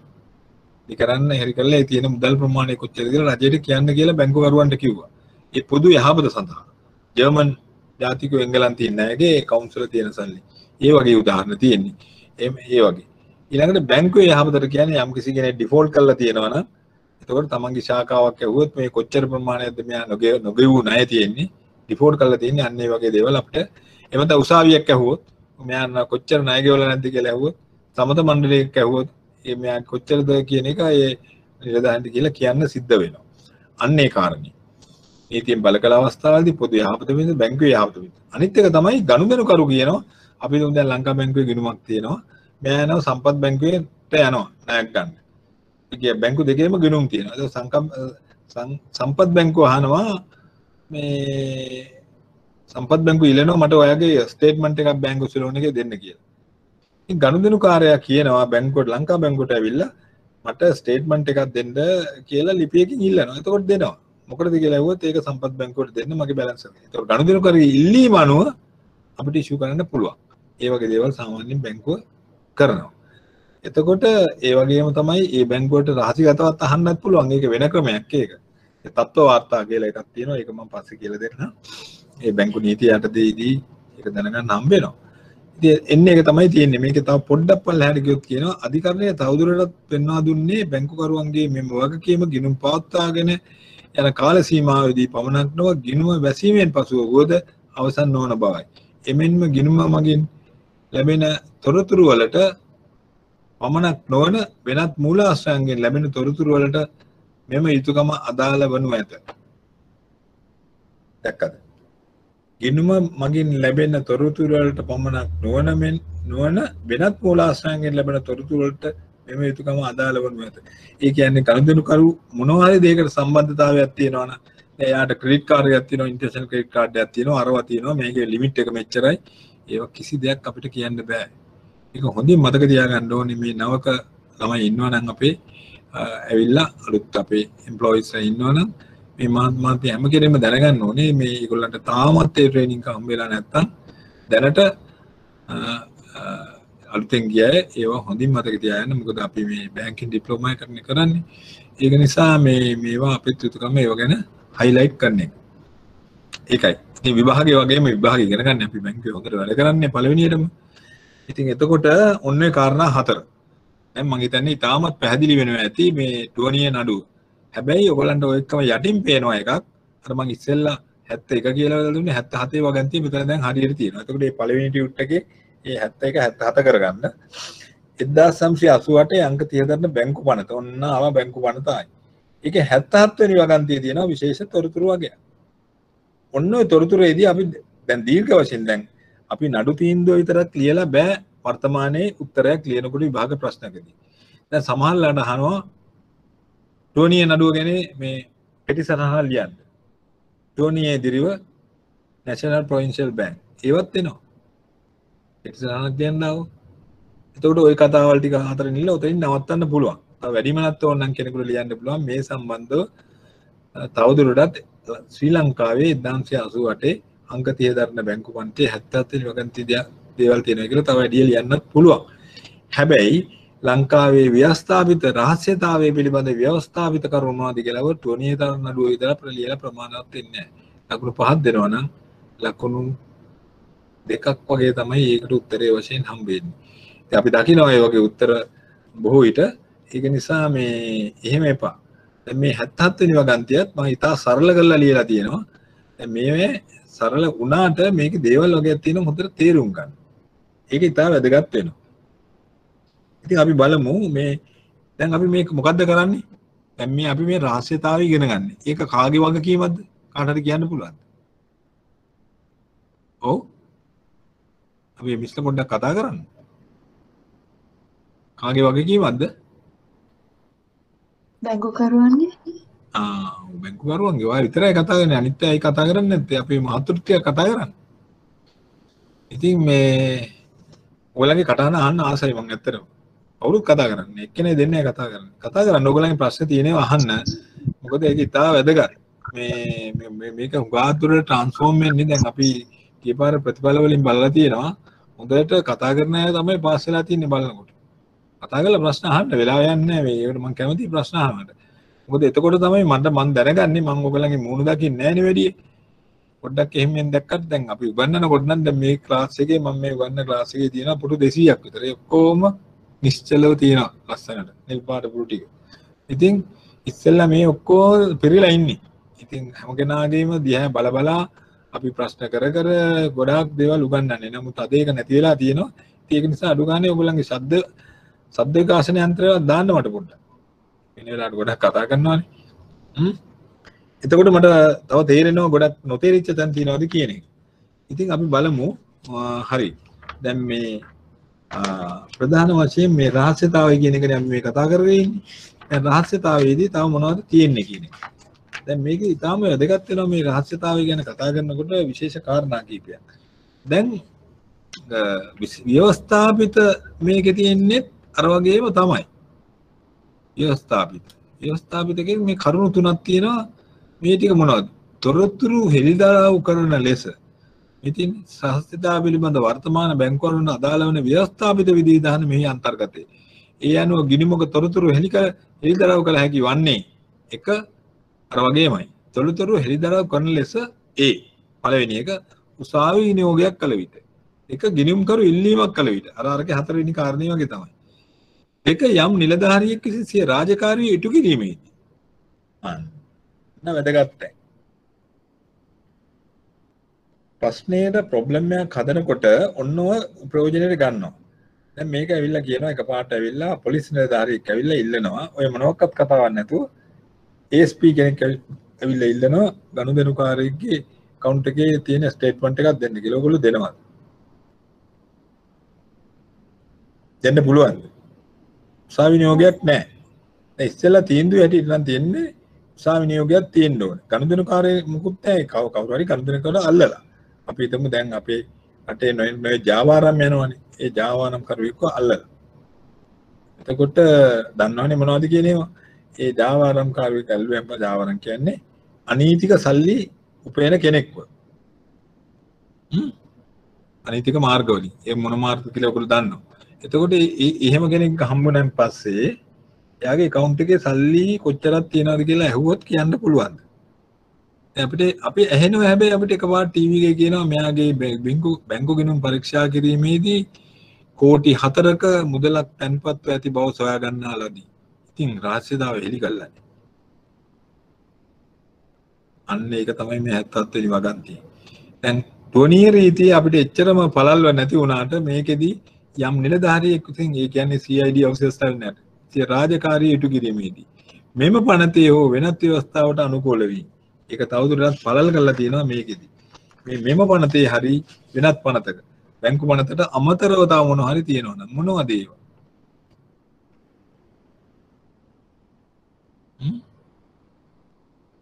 මොනවද තියෙන්නේ?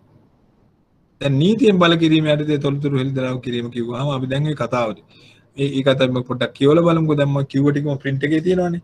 අප රටේ ක්‍රියාත්මක වන සමහර ව්‍යවස්ථාවන් ඇතුළත් කර ඇති ප්‍රතිපාදන අනුව බැංකුවක ඇති ගිණුම් වල තොරතුරු එම බැංකුවට නියෝග නිකුත් කොට ලබාගත හැකි වන අවස්ථා ඇත. එවැනි නියෝගයක් එම අවස්ථාවේදී බලය ලැබූ නිලධාරියා විසින් අත්සන් කොට නිකුත් කළ යුතු අතර එවැනි නියෝගයක් ලද බැංකුව අදාළ ගිණුම් තොරතුරු හෙළි කර දරව් කර යුතුයි. දැන් බලන්න දැන් අපි තුමු SCID කියලා එකක් පහුගිය කාලවල තිබුණා. ඒගොල්ලෝ එකපාරට ඇවිල්ලා තොරතුරු ඉල්ලනවා දෙනවා. මේ ඉතින් ඒත් ඒගොල්ලෝ අන්තිමට මාර කඩුවිලි උසාවියේ කොහෙද ගිහිල්ලා ගත්තා උසාවි නියෝග. ඉතින් උසාවි නියෝගයක් තියෙනවා නම් අපිට ප්‍රශ්නයක් නැහැ. නමුත් දැන් ඔයගොල්ලෝ වැඩ කරන ස්ථානයක අපි හිතමු ඔය කරන්ට් account තියෙන section එකේ back office එකේ officer කෙනෙක් කියලා. ආපුවාම ඉතින් අපිට පොලිසියෙන් ආපු ගමන් අපිට පොලිස් කාර්යයත් එක්ක පොලිසියේ නිලධාරීන්වත් එක්ක අපි ෆයිට් කරන්න අවශ්‍ය වෙන්නේ නැහැ. ඉතින් එයාට වාඩි වෙන්න කියලා බලලා ඊට පස්සේ එයාගේ තොරතුරු අහලා ඉතින් මැනේජර් මහත්මයාට එම යොමු කරලා එහෙමයි කරන්නේ. කොහොම මේ වගේ ID කාඩ් එක දෙන්නේ එහෙම දෙන්න බෑ. අපි රාශියතාව එහෙම කියන්නේ නැහැ. යාප් කාන්නේ බොහොම ඒ අයගේ රාජකාරිය මේගොල්ලෝ කරන්නේ. ඉතින් අපි යත් එක ගිහිල්ලා මැනේජර් මහත්මයාලකට ගිහිල්ලා මෙහෙම කාරණේට ආවි කියලා එතන වාඩි කරවලා ඒ දාට අවශ්‍ය යුතු විදිහට කරන්න ඕනේ. ඉතින් රාශියතාව දෙන්න නැහැ එහෙම කියලා දැන් ඒගොල්ලෝ කවුන්ටර් එකකින් ඇවිල්ලා ඇහුවොත් අපිට මෙහෙමයක් ගන්න ඕනේ කියලා. මහත්මයා එන්න කියලා බැංකුව ඇතුළට එක්කගෙන ඇවිල්ලා අපි මැනේජර්ලකට එක්කන් ගිහිල්ලා ඒ විදිහට කරන්නේ ඒවා. ඒවා තමයි බැංකින් ප්‍රැක්ටිසස් ඔයගොල්ලෝ කරනකොට තේරුම් ගන්න ඇති. ඉතින් එතකොට බලන්න ඕනේ. ඉතින් එතකොට මැනේජර් මහත්මයා බලයි. එයාගේ ඩෙන්ටිටි එකේ CID ද මොකක්ද කියලා ඒගොල්ලෝ කියනවා. අහන්නත් ඉස්සෙල්ලා මම මේ CID එකෙන් ආවි කියලා ඒගොල්ලෝ පෙන්නනවා. මෙන්න මේ කාරණේට කියලා කියනවා. ලියුමකුත් ඕනනම් දෙයි. ඉතින් එහෙම අවස්ථාවකදී මේ 77 වෙනි යගන්තිය යටතේ අපිට දෙන්න සිදු වෙනවා. එතකොට එකපාරක් ඇහුවා අමාත්‍ය නියෝගයකින් කියලා. ඉතින් ඒත් ඉතින් දෙන්න අවශ්‍ය වෙනවනේ. මුදල් අමාත්‍යවරයාගේ නියෝගයකින් කිව්වොත්. ඉතින් මේ වගේ මොකක් හරි ආවොත් අපිට ඒ ආණ්ඩුවේ නීතිය යටතේ එතකොට ඒ බලය පිට. එතකොට අන්න ඒක තමයි තියෙන්නේ කියන්නේ. දැන් මොකට පොඩි සංශෝධනයකුත් තියෙනවා. ඒකට අදාළ වෙනවා. දැන් ඕක නැති නිසා ඔයගොල්ලෝ ලියා ගන්න මේ රහස්‍යතාව පිළිබඳ ශ්‍රී ලංකාවේ නීතිය කුමක්ද කියලා ඇහුවොත් එහෙමත් අහනවා. රහස්‍යතාවය පිළිබඳ ශ්‍රී ලංකාවේ නීතිය පැහැදිලි කරන්න. එහෙම කිව්වොත් අනිවාර්යයෙන්ම ඔය 1900 බැංකු පනතේ තියෙන 77 වෙනි වගන්තිය කියලා ඒක පොඩි සංශෝධනයක් තියෙනවා. ඒකත් මම උතනම නෝට්බුක් එකේ ලියා ගන්න ඔය හෑන්ඩ් අවුට් එකේ නැහැ. ඒකට සංශෝධනයක් ඇවිල්ලා තියෙනවා 2005 අංක 2 දරන 2005 වලත් ඇවිල්ලා තියෙනවා සංශෝධනයක්. 2005 අංක 2 දරන බැංකු සංශෝධන පනත. සංශෝධන පනත අනුව තවත් මේක පළල් කරලා තියෙනවා.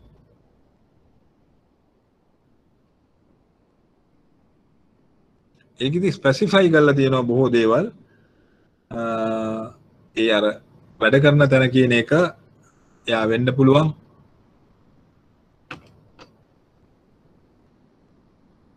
මෙන්න මේවා වැඩ කරන තැන කියන්නේ යම් නිලධාරියෙකුගේ සිය රාජකාරී කියන නිලධාරියා කියන එක අර්ථ විග්‍රහ කරලා තියෙනවා මේ එක දෙක මේ ගිණුම් කරු ඉල්ලීමට. ඒ කියන්නේ ගනුදෙනු කරු කියන්නේ තත් කාරණේ අදාළ වන ගන්නේ ඉල්ලා සිටින විටනේ දෙවෙනි එක. ඒක එහෙමමයි. මේ යම් නිලධාරියෙක් කියන එක ස්පෙસિෆයි කරලා තියෙනවා හොඳට පැහැදිලිව. ඒ ආයතනයේ අධ්‍යක්ෂකවරයා ලෙස, කළමනාකාරයා ලෙස, ඒ වගේම නිලධාරියා ලෙස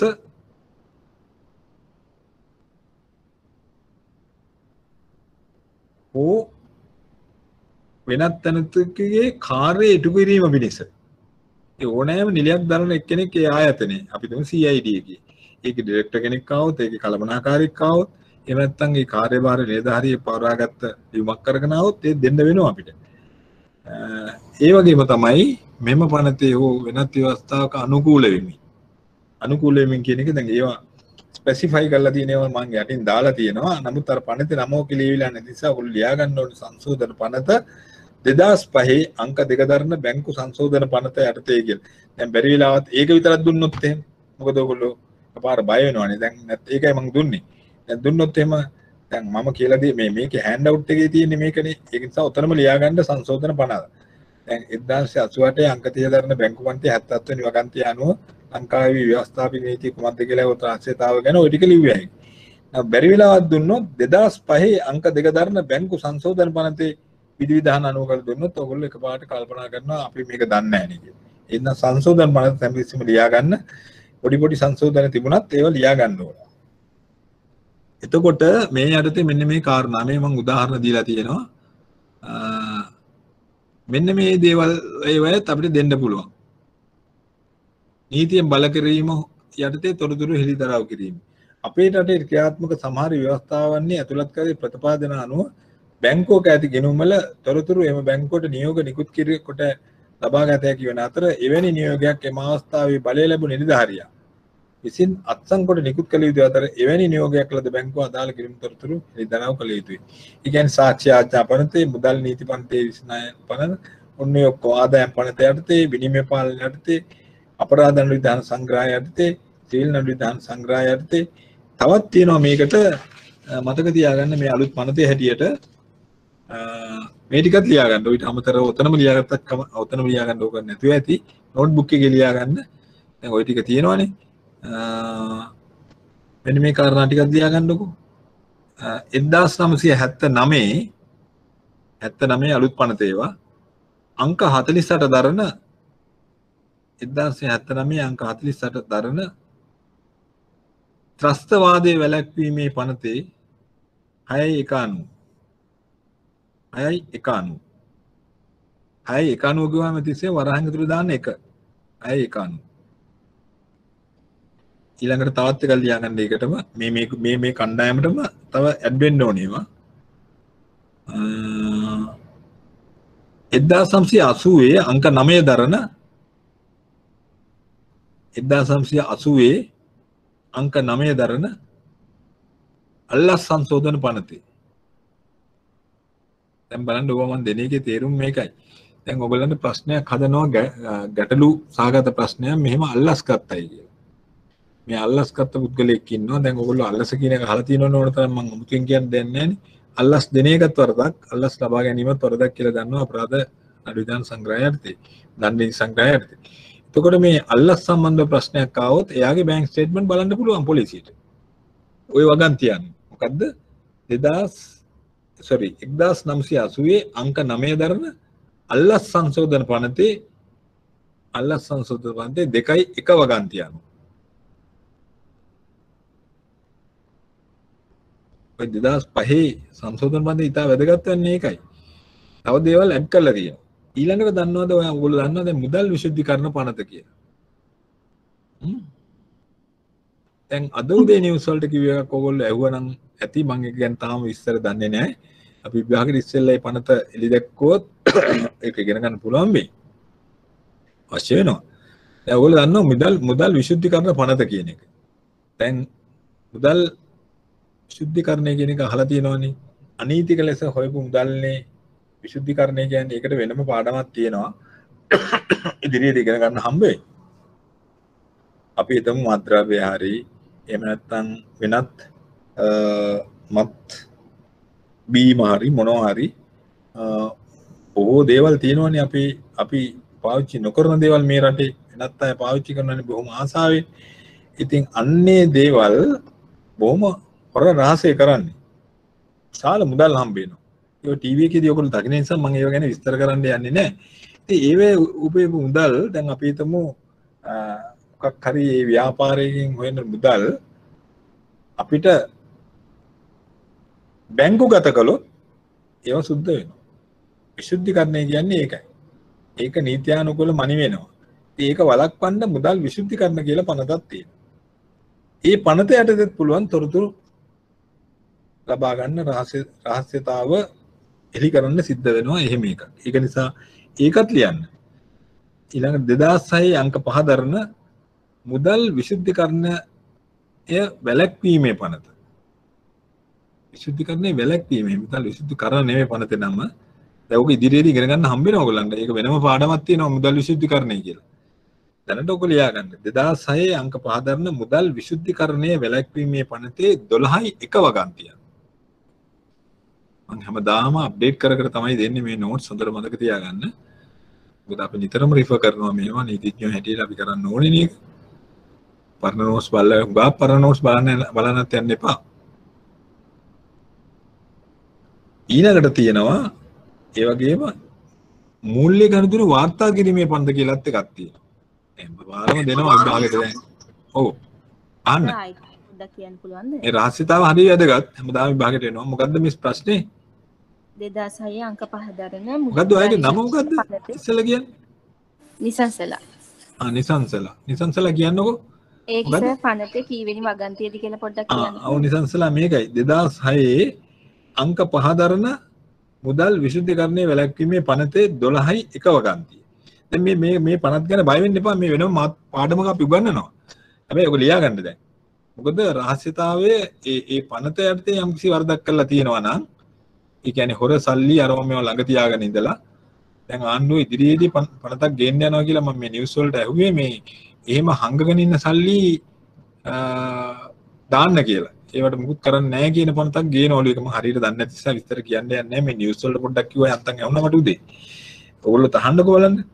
ඊළඟ එක තමයි මේ ඔයගේ මේ පාඩමේම ඉගෙන ගන්නවා ඉදිරියේදී මුදල් ගනුදෙනු වාර්තා කිරීමේ පනත කියලා එකක් තියෙනවා තව එකක්. ඔය විශුද්ධිකරණ පාඩමේ උගන්වනවා අපි. ඒක තමයි 2006 අංක 6 දරන ඒ පනතක් තියාගන්න. 2006 අංක 6 දරන මුදල් ගනුදෙනු වාර්තා කිරීමේ පනත යන්තේ තොරතුරු ලබා ගැනීමටත් පුළුවන්. තොරතුරු ලබා ගත හැකියි. මූල්‍ය බුද්ධි එකකේ කියලා තියෙනවා. මේ ෆයිනෑන්ෂියල් ඉන්ටෙලිජන්ස් යුනිට් කියලා සෙන්ට්‍රල් බැංක් එකේ ඒ අංශයට පුළුවන් ලබා ගන්න ඇවිල්ලා ඉගෙන නිලධාරීන්ට. ඒ කියන්නේ මුදල් ගනුදෙනු වාර්තා කරනවා කියන්නේ දැන් මේ අපි දන්නේ නැති එක්කෙනෙක් අපි හිතමු පාසල් ගුරුවරයෙක් කියලා. දැන් පාසල් ගුරුවරු කියන්නේ ඒගොල්ලන්ට පඩි ගොඩාක් අඩුයි කියලානේ. දැන් මේ දවස්වල කතාවක් යනවානේ. ඒ අඩුවක් කෙනෙක්ගේ accounts වල දකිනවා මිලියන් ගාණක් සල්ලි තියෙනවා. දැන් ඉච්චර අඩු නම් මිලියන් ගාණක් තියෙන්න බෑනේ ටියුෂන් දුන්න නැත්තම්. ටියුෂන් උත් නැත්තම් බැංකු කල්පනාකාරයට පේනවා නම් මේ සුමානියකට සැරයක් හම්බ වෙනවා 50000 වයනවා. මොනවා හරි. එතකොට ඔය පනතෙන් දීලා තියෙනවා එහෙම ඒවා මේ කල්පනාකාරතුමා ගුරුවරයෙක් විතර නෙමෙයි ඕන කෙනෙක්ගේ. අසාමාන්‍ය ලෙස ඩිපොසිට්ස් එනවා නම් ඒවා දන්නන්න ඕන තැන් දීලා තියෙනවා මේ පනතේ. ඒක කල්පනාකරු විසින් කරන්න ඕන එකක්. එතකොට අපිට තොරතුරු හෙලි කරන්න වෙනවා මෙන්න මේ account එකේ මෙන්න මේව සිද්ධියක් වෙනවා. එතකොට පරීක්ෂණ පවත්වනවා. ඒ පනත යටතේත් පුළුවන් හොයන්න. මොකද්ද මේ පනතේ නම අර අවුරුද්දමයි 2006 අංක 5 අරක ඒක මුදල් විශුද්ධිකරණය වැළැක්වීමේ පනත 2006 අංක 6 අරක අංක 5 මේක අංක 6. ඒ පනතේ නම මුදල් ගනුදෙනු වාර්තා කිරීමේ පනත යටතේ මේ තොරතුරු ගන්න පුළුවන්. ඒ වගේම තියෙනවා තවත් වැදගත් පනතක්. මොකක්ද ඒක? 2016 පනත. දන්නවද ඒක මොකක්ද කියන්නේ? අංක 12 දරන තොරතුරු දැනගැනීමේ අයිතිවාසිකම් පනත. දැක්කද? කොච්චර පනත් ඇවිල්ලා තියෙනවද ඊට පස්සේ? දැන් ටෝනි නඩුව විතර ලියලා තිබුණොත් අපිට ලකුණු දෙන්න වෙන්නේ දෙකක් නැත්නම් එකක් විභාගෙදී. දැන් ගොඩ දේවල් ලියන්න වෙනවා. ඉතින් සමහරලාට ඕගොල්ලන්ට දැන් නෝට්ස් මොනවද අතේ තියෙනවා මේව නැති වෙන්නත් පුළුවන්. මම අප්ඩේට් කරලා තමයි දෙන්නේ මේව.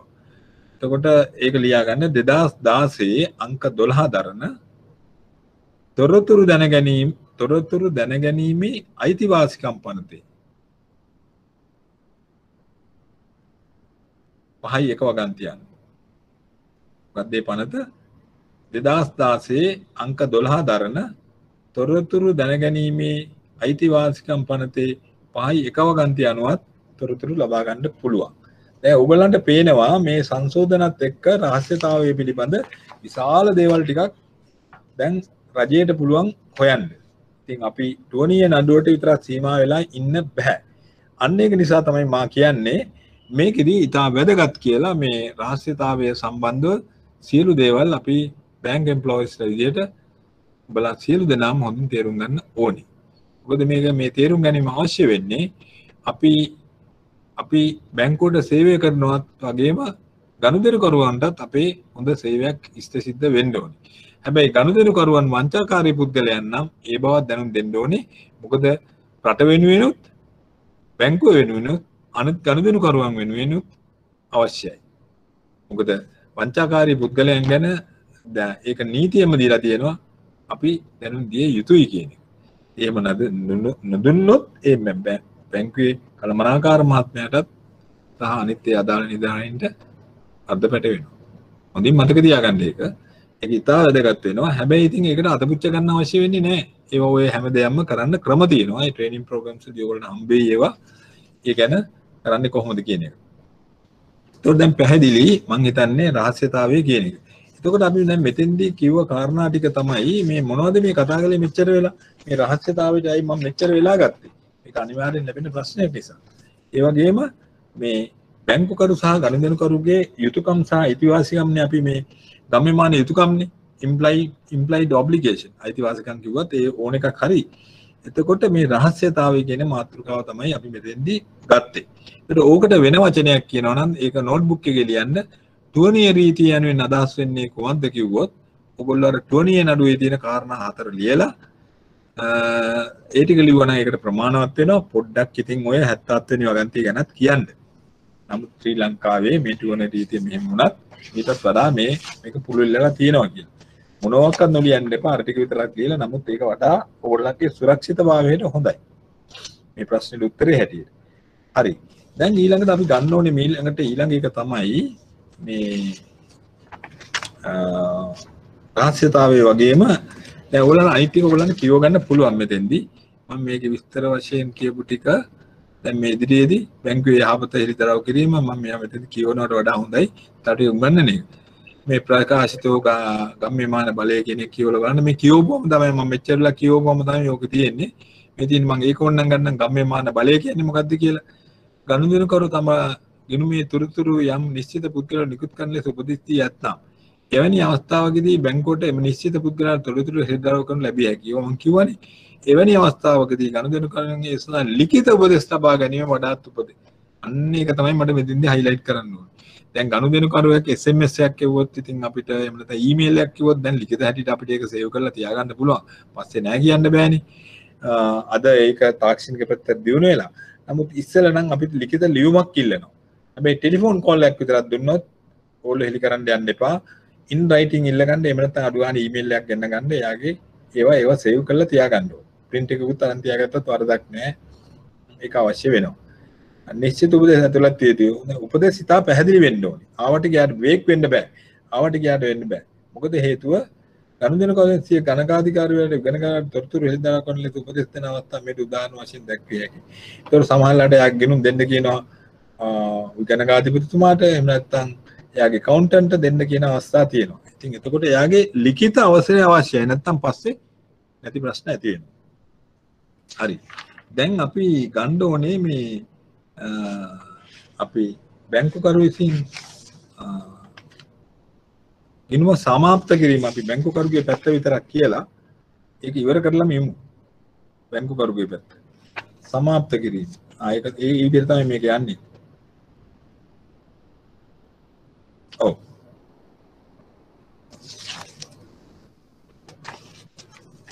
Excuse me, sir. ඔව්. අහන්න. සර් මේ රහස්‍ය භාගය පිළිබඳව මේ නීතියේ මේ 1979 අංක 48 දරන පොඩ්ඩක් කියන්නකෝ. මොකද්ද? ඇයිදිලි බාදි. කියන්නකෝ අය. 1977 පනතද? මොකද්ද ඔයාලා පැහැදිලි මදි කියන්නකෝ.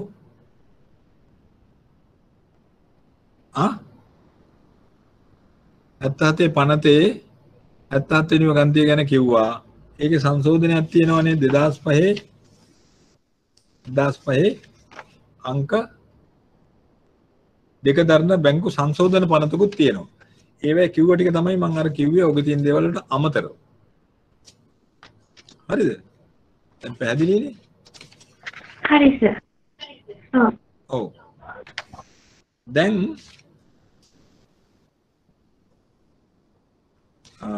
අර මේ හෑන්ඩ් අවුට් එකේ අපි අනිත් පැත්තට පොඩ්ඩක් ගියොත් අන්න ඒ ටිකත් අවශ්‍ය වෙනවා. අපි ඒ ටික අපිට කරගන්න පුළුවන් වෙයි මං හිතන්නේ අද වෙලාවේ හැටියට.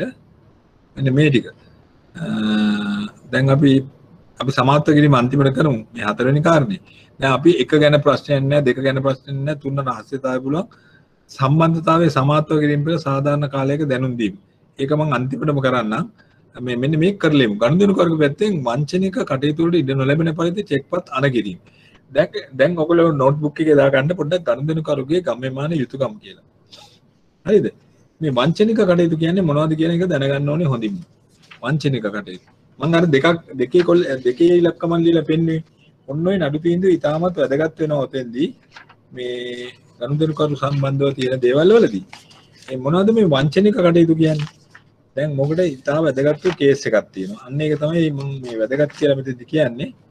ඒක තමයි කේස් එක. මේ ඔය ඔන්නේ මාතෘකාව වංචනික කටයුතු කියන්නේ මෙන්න මේකේ තමයි මැක්මිලන් රූල් එකට එන්නේ. මොකද්ද මේ මැක්මිලන් රූල් කියන්නේ කියන එක බලමු. මේකෙදී ගනුදෙනු කරුගේ ගම්මෙමාන යුතුයකම්. ඒකෙදී මේ මැක්මිලන් රීතිය ලෙසද හඳුන්වයි කියලා පොඩ්ඩක් සටහන් කරගන්න. එතකොට ඔය පළවෙනි එක වංචනික කටයුතු වලට ඉඩ නොලැබෙන පරිදි චෙක්පත් අනකිරීම. ඒක තමයි විස්තර වශයෙන් දැන් ලියා ගන්න ඕනේ. ඒකට තියෙන කේස් එක තමයි London Joint Stock Bank Limited. London සිංහලෙන් ඕන නම් සිංහලෙන් ලියන්න, එහෙම නැත්නම් ඉංග්‍රීසි වලින් ලියන්න. London Joint JOINT London ලියන්න දන්නවනේ. Joint Stock STOCK Stock Bank Limited ඕන නම් සිංහලෙන් ලියන්න. London Joint Stock Bank Limited එදිරිව එහෙම නැත්නම් versus Macmillan MacMillan Macmillan නැත්නම් සිංහලෙන් ලියන්න. Macmillan Arthur Limited. Arthur කියන එක දන්නවනේ? ARTHUR Arthur Limited. London Joint Stock Bank Limited එදිරිව versus Macmillan Arthur Limited. 1918 නඩුවක් මේක. මෙන්න මේකටම තමයි Macmillan duty එක කියන්නේ. මේකෙදි වෙච්ච සිද්ධිය මෙන්න මේකයි. මේදී මේ පවුන් දෙකක අර ඉස්සෙල්ලා ලිව් එකම තමයි. පවුන් දෙකක දාලා සේවා යෝජකයා කියන්නේ ඒ කම්පැනි එක අයිතිකාරයා. පවුන් දෙක කියලා දාලා හිස් චෙක් පතක් දුන්නා. ඔයගොල්ලන්ගේ භාෂාවෙන් ඔන්න ලියාගන්න ඒක. චෙක් පතක් දුන්නා. එයාගේ ලිපිකරුවා මොකද කරේ? මේ චෙක් පතට ඉස්සරහින් එකකුත් දාලා අනිත් පැත්තෙන් දෙවල 120ක් කියලා ලියලා දෙක 120 කරා. 120 කළා එයාගේ මේ account එකට දැම්මා. දාලා මුදල් ලබා ගත්තා. එතකොට මේකේ චෙක් එක අයිතිකාරය ඇවිල්ලා බැලුවාම 120ක් බැංකුවෙන් හර වෙලා ඩෙබිට් වෙලා නැති වෙලා. ඉතින් බැංකුවට විරුද්ධව නඩු දැම්මා. නඩු දැම්මම බැංකුව තීරණය කළා ගනුදෙනු කරුවෙකුගේ ගම්මෙමාන යුතුයකමක් කියලා Taman චෙක්පත් ලිවීමේදී එහෙම නැත්නම් වංචනික කටයුතු වලට ඉඩ නොලැබෙන පරිදි ලියන්න ඕනේ. ඉතින් මේකෙදි එයාට මේකෙන් මුනේ නෑ. ඉතින් බැංකුවට කරන්න දෙයක් නෑනේ මේකේ හොයන්න බෑනේ. ඇයි?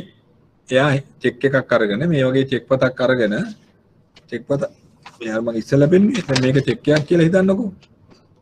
මම පෙන්නනම් ආයි. දැන් මේක චෙක් පතක් කියලා හිතන්නකෝ. ඔහොම දෙක ලියනවා ඉස්සරහ එක දානවා අනිත් පැත්තෙන් බිංදුව දානවා. කියලා මේ මගේ මෙන්න මේ ඇඟිල්ල තියෙන තැන මම මේ හොලවන්නේ.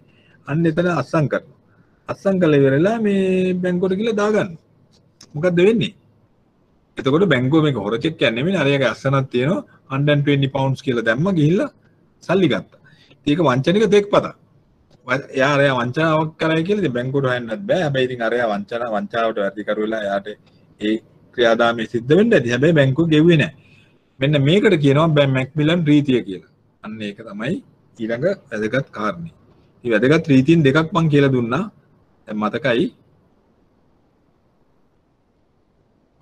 ඊළඟ එක තමයි මෙන්න මේක ඉතා වැදගත් වෙනවා. ගිණුම් ආශ්‍රිත යම් වංචාවක් දැන ගැනීමට ලැබුණ විට ඒ වහාම බැංකුවට දැනුම් දෙන්න ඕනේ. ওই මාතෘකාව ඊළඟට අපි කරන්නේ. මෙන්න මේකට මේ මාතෘකාවත් ඉතා වැදගත් වෙනවා. මේකට කියනවා අපි ග්‍රීන්වුඩ් රීතිය කියලා.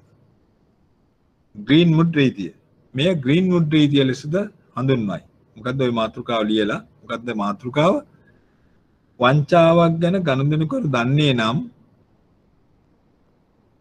වංචාවක් ගැන ගනුදෙනු කරු දන්නේ නම් එහෙම නැත්නම් ගිණුම් ආශ්‍රිත වංචාවක් ගැන දැන ගැනීමට ලැබුණේ වහාම ඒ බැංකුවට දැනුම් දිය යුතුයි. ඒ බැංකුවට දැනුම් දෙන්න ඕනේ. කෙටියෙන් කියනවා නම් වංචාවක් ගැන ගනුදෙනු කරුවෙක් දන්නේ නම් ඒ වහාම බැංකුවට දැනුම් දිය යුතුයි. මාතෘකාව ඒකයි. ඔය ටික ලිහිල් කළොත්. ඕකට තියෙන කේස් එක තමයි ඔකට කියන ඔකට ග්‍රීන්වුඩ් රීතිය කියලා කියන්නේ. ග්‍රීන්වුඩ් එදිරිව මාටින්ස් බැංක්. ග්‍රීන්වුඩ් GREEN ග්‍රීන්වුඩ් එක තමයි ලියන්නේ WOOD.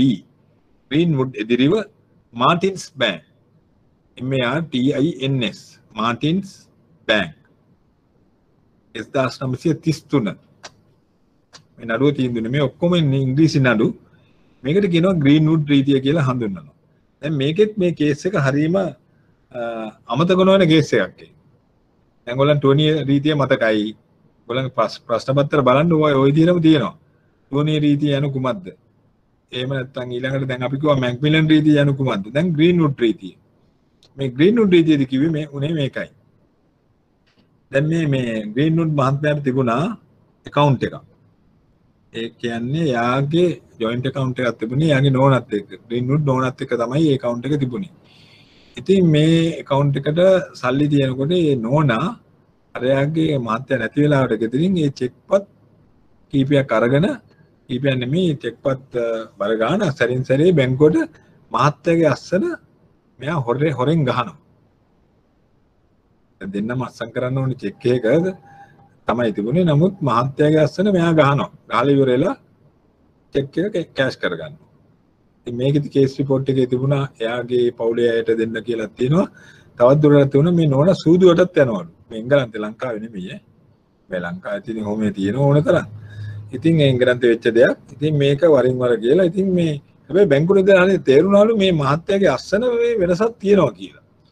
චෙක්පත් එතකොට 11ක් විතර ගියන් පස්සේ බැංකුව චෙක්පත් ඒත් මේගොල්ලෝ කල්පනා කරලා ගෙවවල මේ ඒ අස්සනම නෙමෙයි.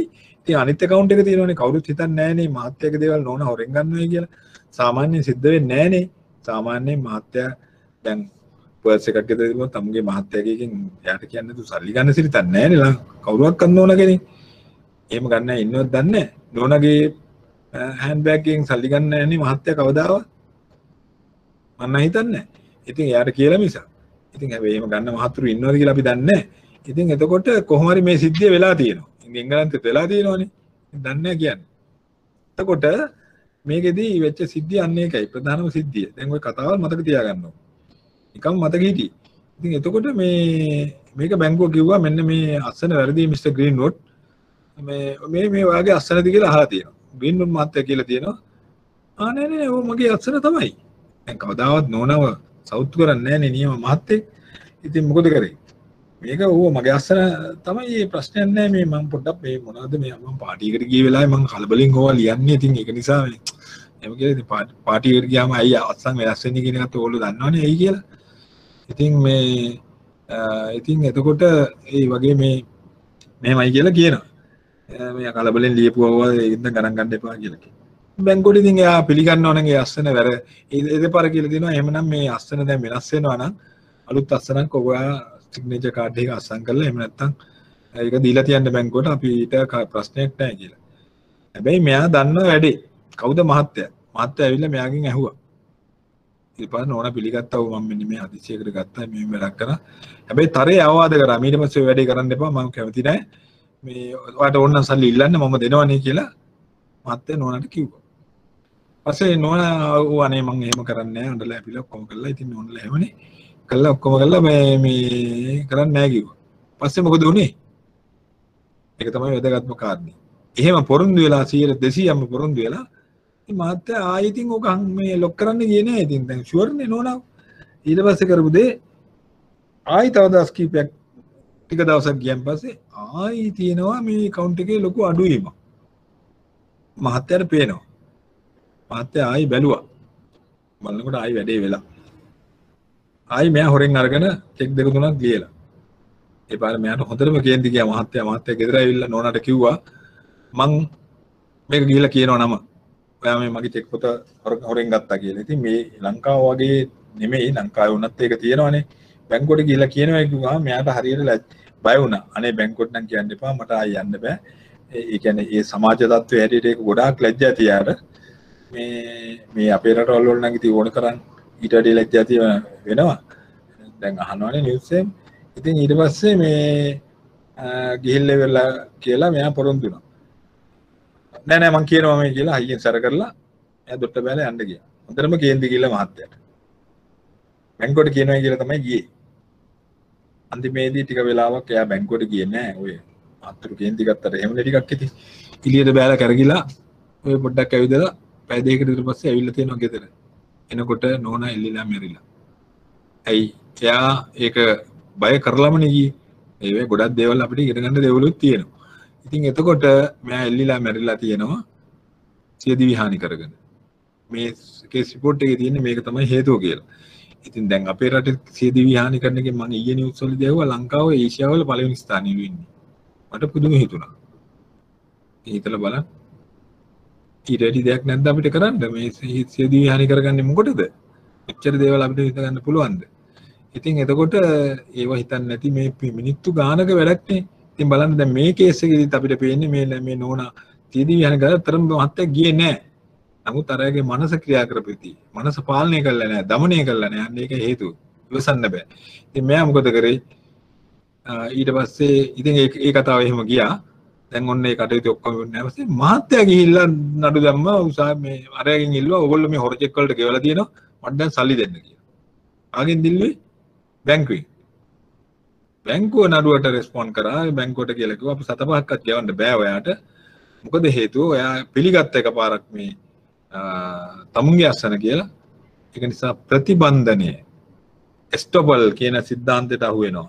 ESTOPPLE ප්‍රතිබන්ධනය කියන වචනේ ලියා ගන්න. ඒක මම දෙන්නම් මොකක්ද කියන එක. ප්‍රතිබන්ධනය කියන එකට අසු වෙනවා කියලා ඒක ගෙව්වෙන්නේ නැහැ. අන්න ඒක තමයි ඔන්න ඔය ටුවනිය රීතියෙන් කියන්නේ ප්‍රතිබන්ධන සිද්ධාන්තය නෙමෙයි මේ ඒ වංචාව නොලහා කියන්න ඕනේ. වංචාව නොකිව්ව එකේ ප්‍රතිඵලය තමයි මේ දැක්කේ. ඒකයි.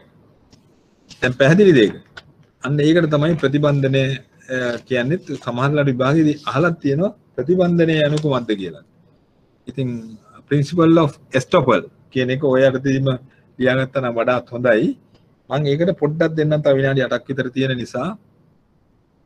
දැන් ප්‍රතිබන්ධන සිද්ධාන්තයත් ඔය එක ලියා ගන්න. ඉංග්‍රීසියෙන් කියන්නේ principle of estoppel STOPPEL estoppel. ප්‍රතිබන්ධනය යනු කොහොමද කියලා විභාගයට අහන්න පුළුවන්. දැන් ගොඩක් දේවල් ලෝකේ අද ඉගෙන ගත්තා ඔයගොල්ලෝ රීති තුනක් එක්ක. දැන් මේ ප්‍රතිබන්ධනය කියන එක පොඩ්ඩක් ලියා ගන්න. ඕක අපේ සාක්ෂි ආත්ම පන්ති 115 වෙනි වගන්තියේ තියෙන එක මම අන්තිමට කියන්න. දැන් මේ පොඩ්ඩ ලියා ගන්න නෝට්බුක් එකේ ප්‍රතිබන්ධනය යන්න සාක්ෂිමය රීතියකි. ප්‍රතිබන්ධනය යන්න සාක්ෂිමය රීතියකි.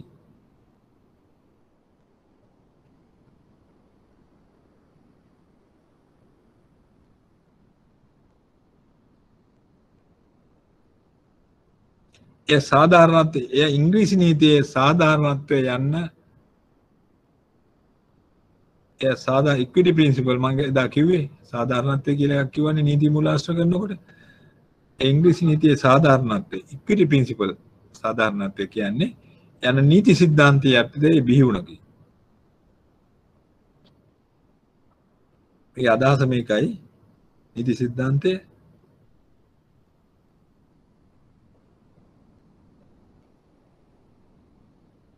ඒක අදහස ලියාගත්තොත් ඇති. මේක විභාගෙට ලියුවා නම් ඒත් ඇති. මේ යටතේ නීති සිද්ධාන්තය වන්නේ හොඳට ලියා ගන්න ඕක. මේ යටතේ නීති සිද්ධාන්තය වන්නේ යම් කෙනෙකුගේ පෙර ක්‍රියාකාරකම් වලින් යම් කෙනෙකුගේ පෙර ක්‍රියාකාරකම් වලින් කරන ලද ක්‍රියාකාරකමකින්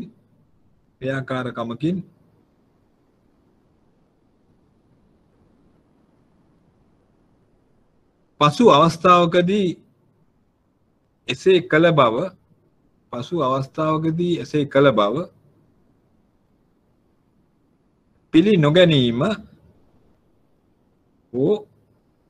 නොගැනීම හෝ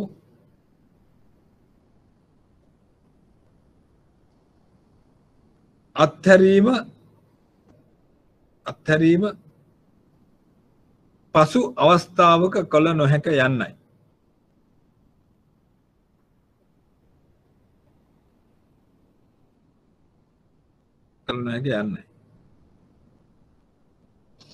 මේ ශ්‍රී ලංකා සාක්ෂි ආඥා පනතේ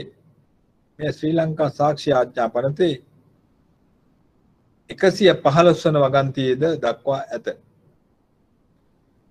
එමෙතන තහවුරු කර ඇත. ශ්‍රී ලංකා සාක්ෂි ආඥා පනතේ 115 වෙනි වගන්තියේද තහවුරු කර ඇත. මම හිතන්නේ හොඳින්ම පැහැදිලි වෙනවා මම කිව්ව කාරණේ ඒ ටික. සර් ඒක පුළුවන්ද? මොකක්ද ඕනේ සම්පූර්ණ එකමද? ඔව් සර්. එහෙනම් ආගන්නකො දැන් ප්‍රතිබන්ධනය කියන්නේ සාක්ෂිමය රීතියක්. එස්ටොපල් කියන එක. හරිද? මේ යටතේ ඒ කියන්නේ ඉංග්‍රීසි නීතියේ සාධාරණත්වය යන නීති සිද්ධාන්තයේ යටතේ සිද්ධ වෙච්ච එකක්. ඒකට මේ නීති සිද්ධාන්තය වන්නේ යම් කෙනෙකුගේ පෙර ක්‍රියාකාරකම් වලින් හරි කරන ලද යම් ක්‍රියාකාරකමකින්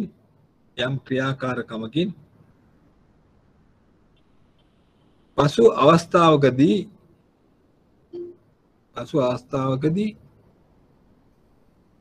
එසේ කළ බව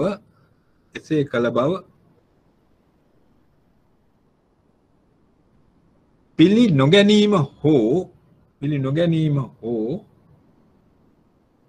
අත්හැරීම පසු අවස්ථාවක කළ නොහැක යන්නයි. මේ සාක්ෂි ආඥා පනතේ හරි. එතකොට පැහැදිලිද? අන්න ඒක තමයි එකෙන් කියන්නේ. දැන් මම හිතන්නේ පැහැදිලි හොඳින්ම ඔන්න ඔය ටික තමයි අපි අද ගත්තොත් මේකෙදී ප්‍රධාන දේවල් ටික බැලුවොත් හෑන්ඩ් අවුට් එකේ අනිත් එක. දැන් අපි මේකෙදී බැංකුවරුගේ ගම්‍යමාන යුතුකම් ගම්‍යමාන යුතුකම් ටික ඔක්කොම කළා. ඊට පස්සේ තව මේවත් අපි සාකච්ඡා කරා. තව රහස්‍යභාවය කතා කළා.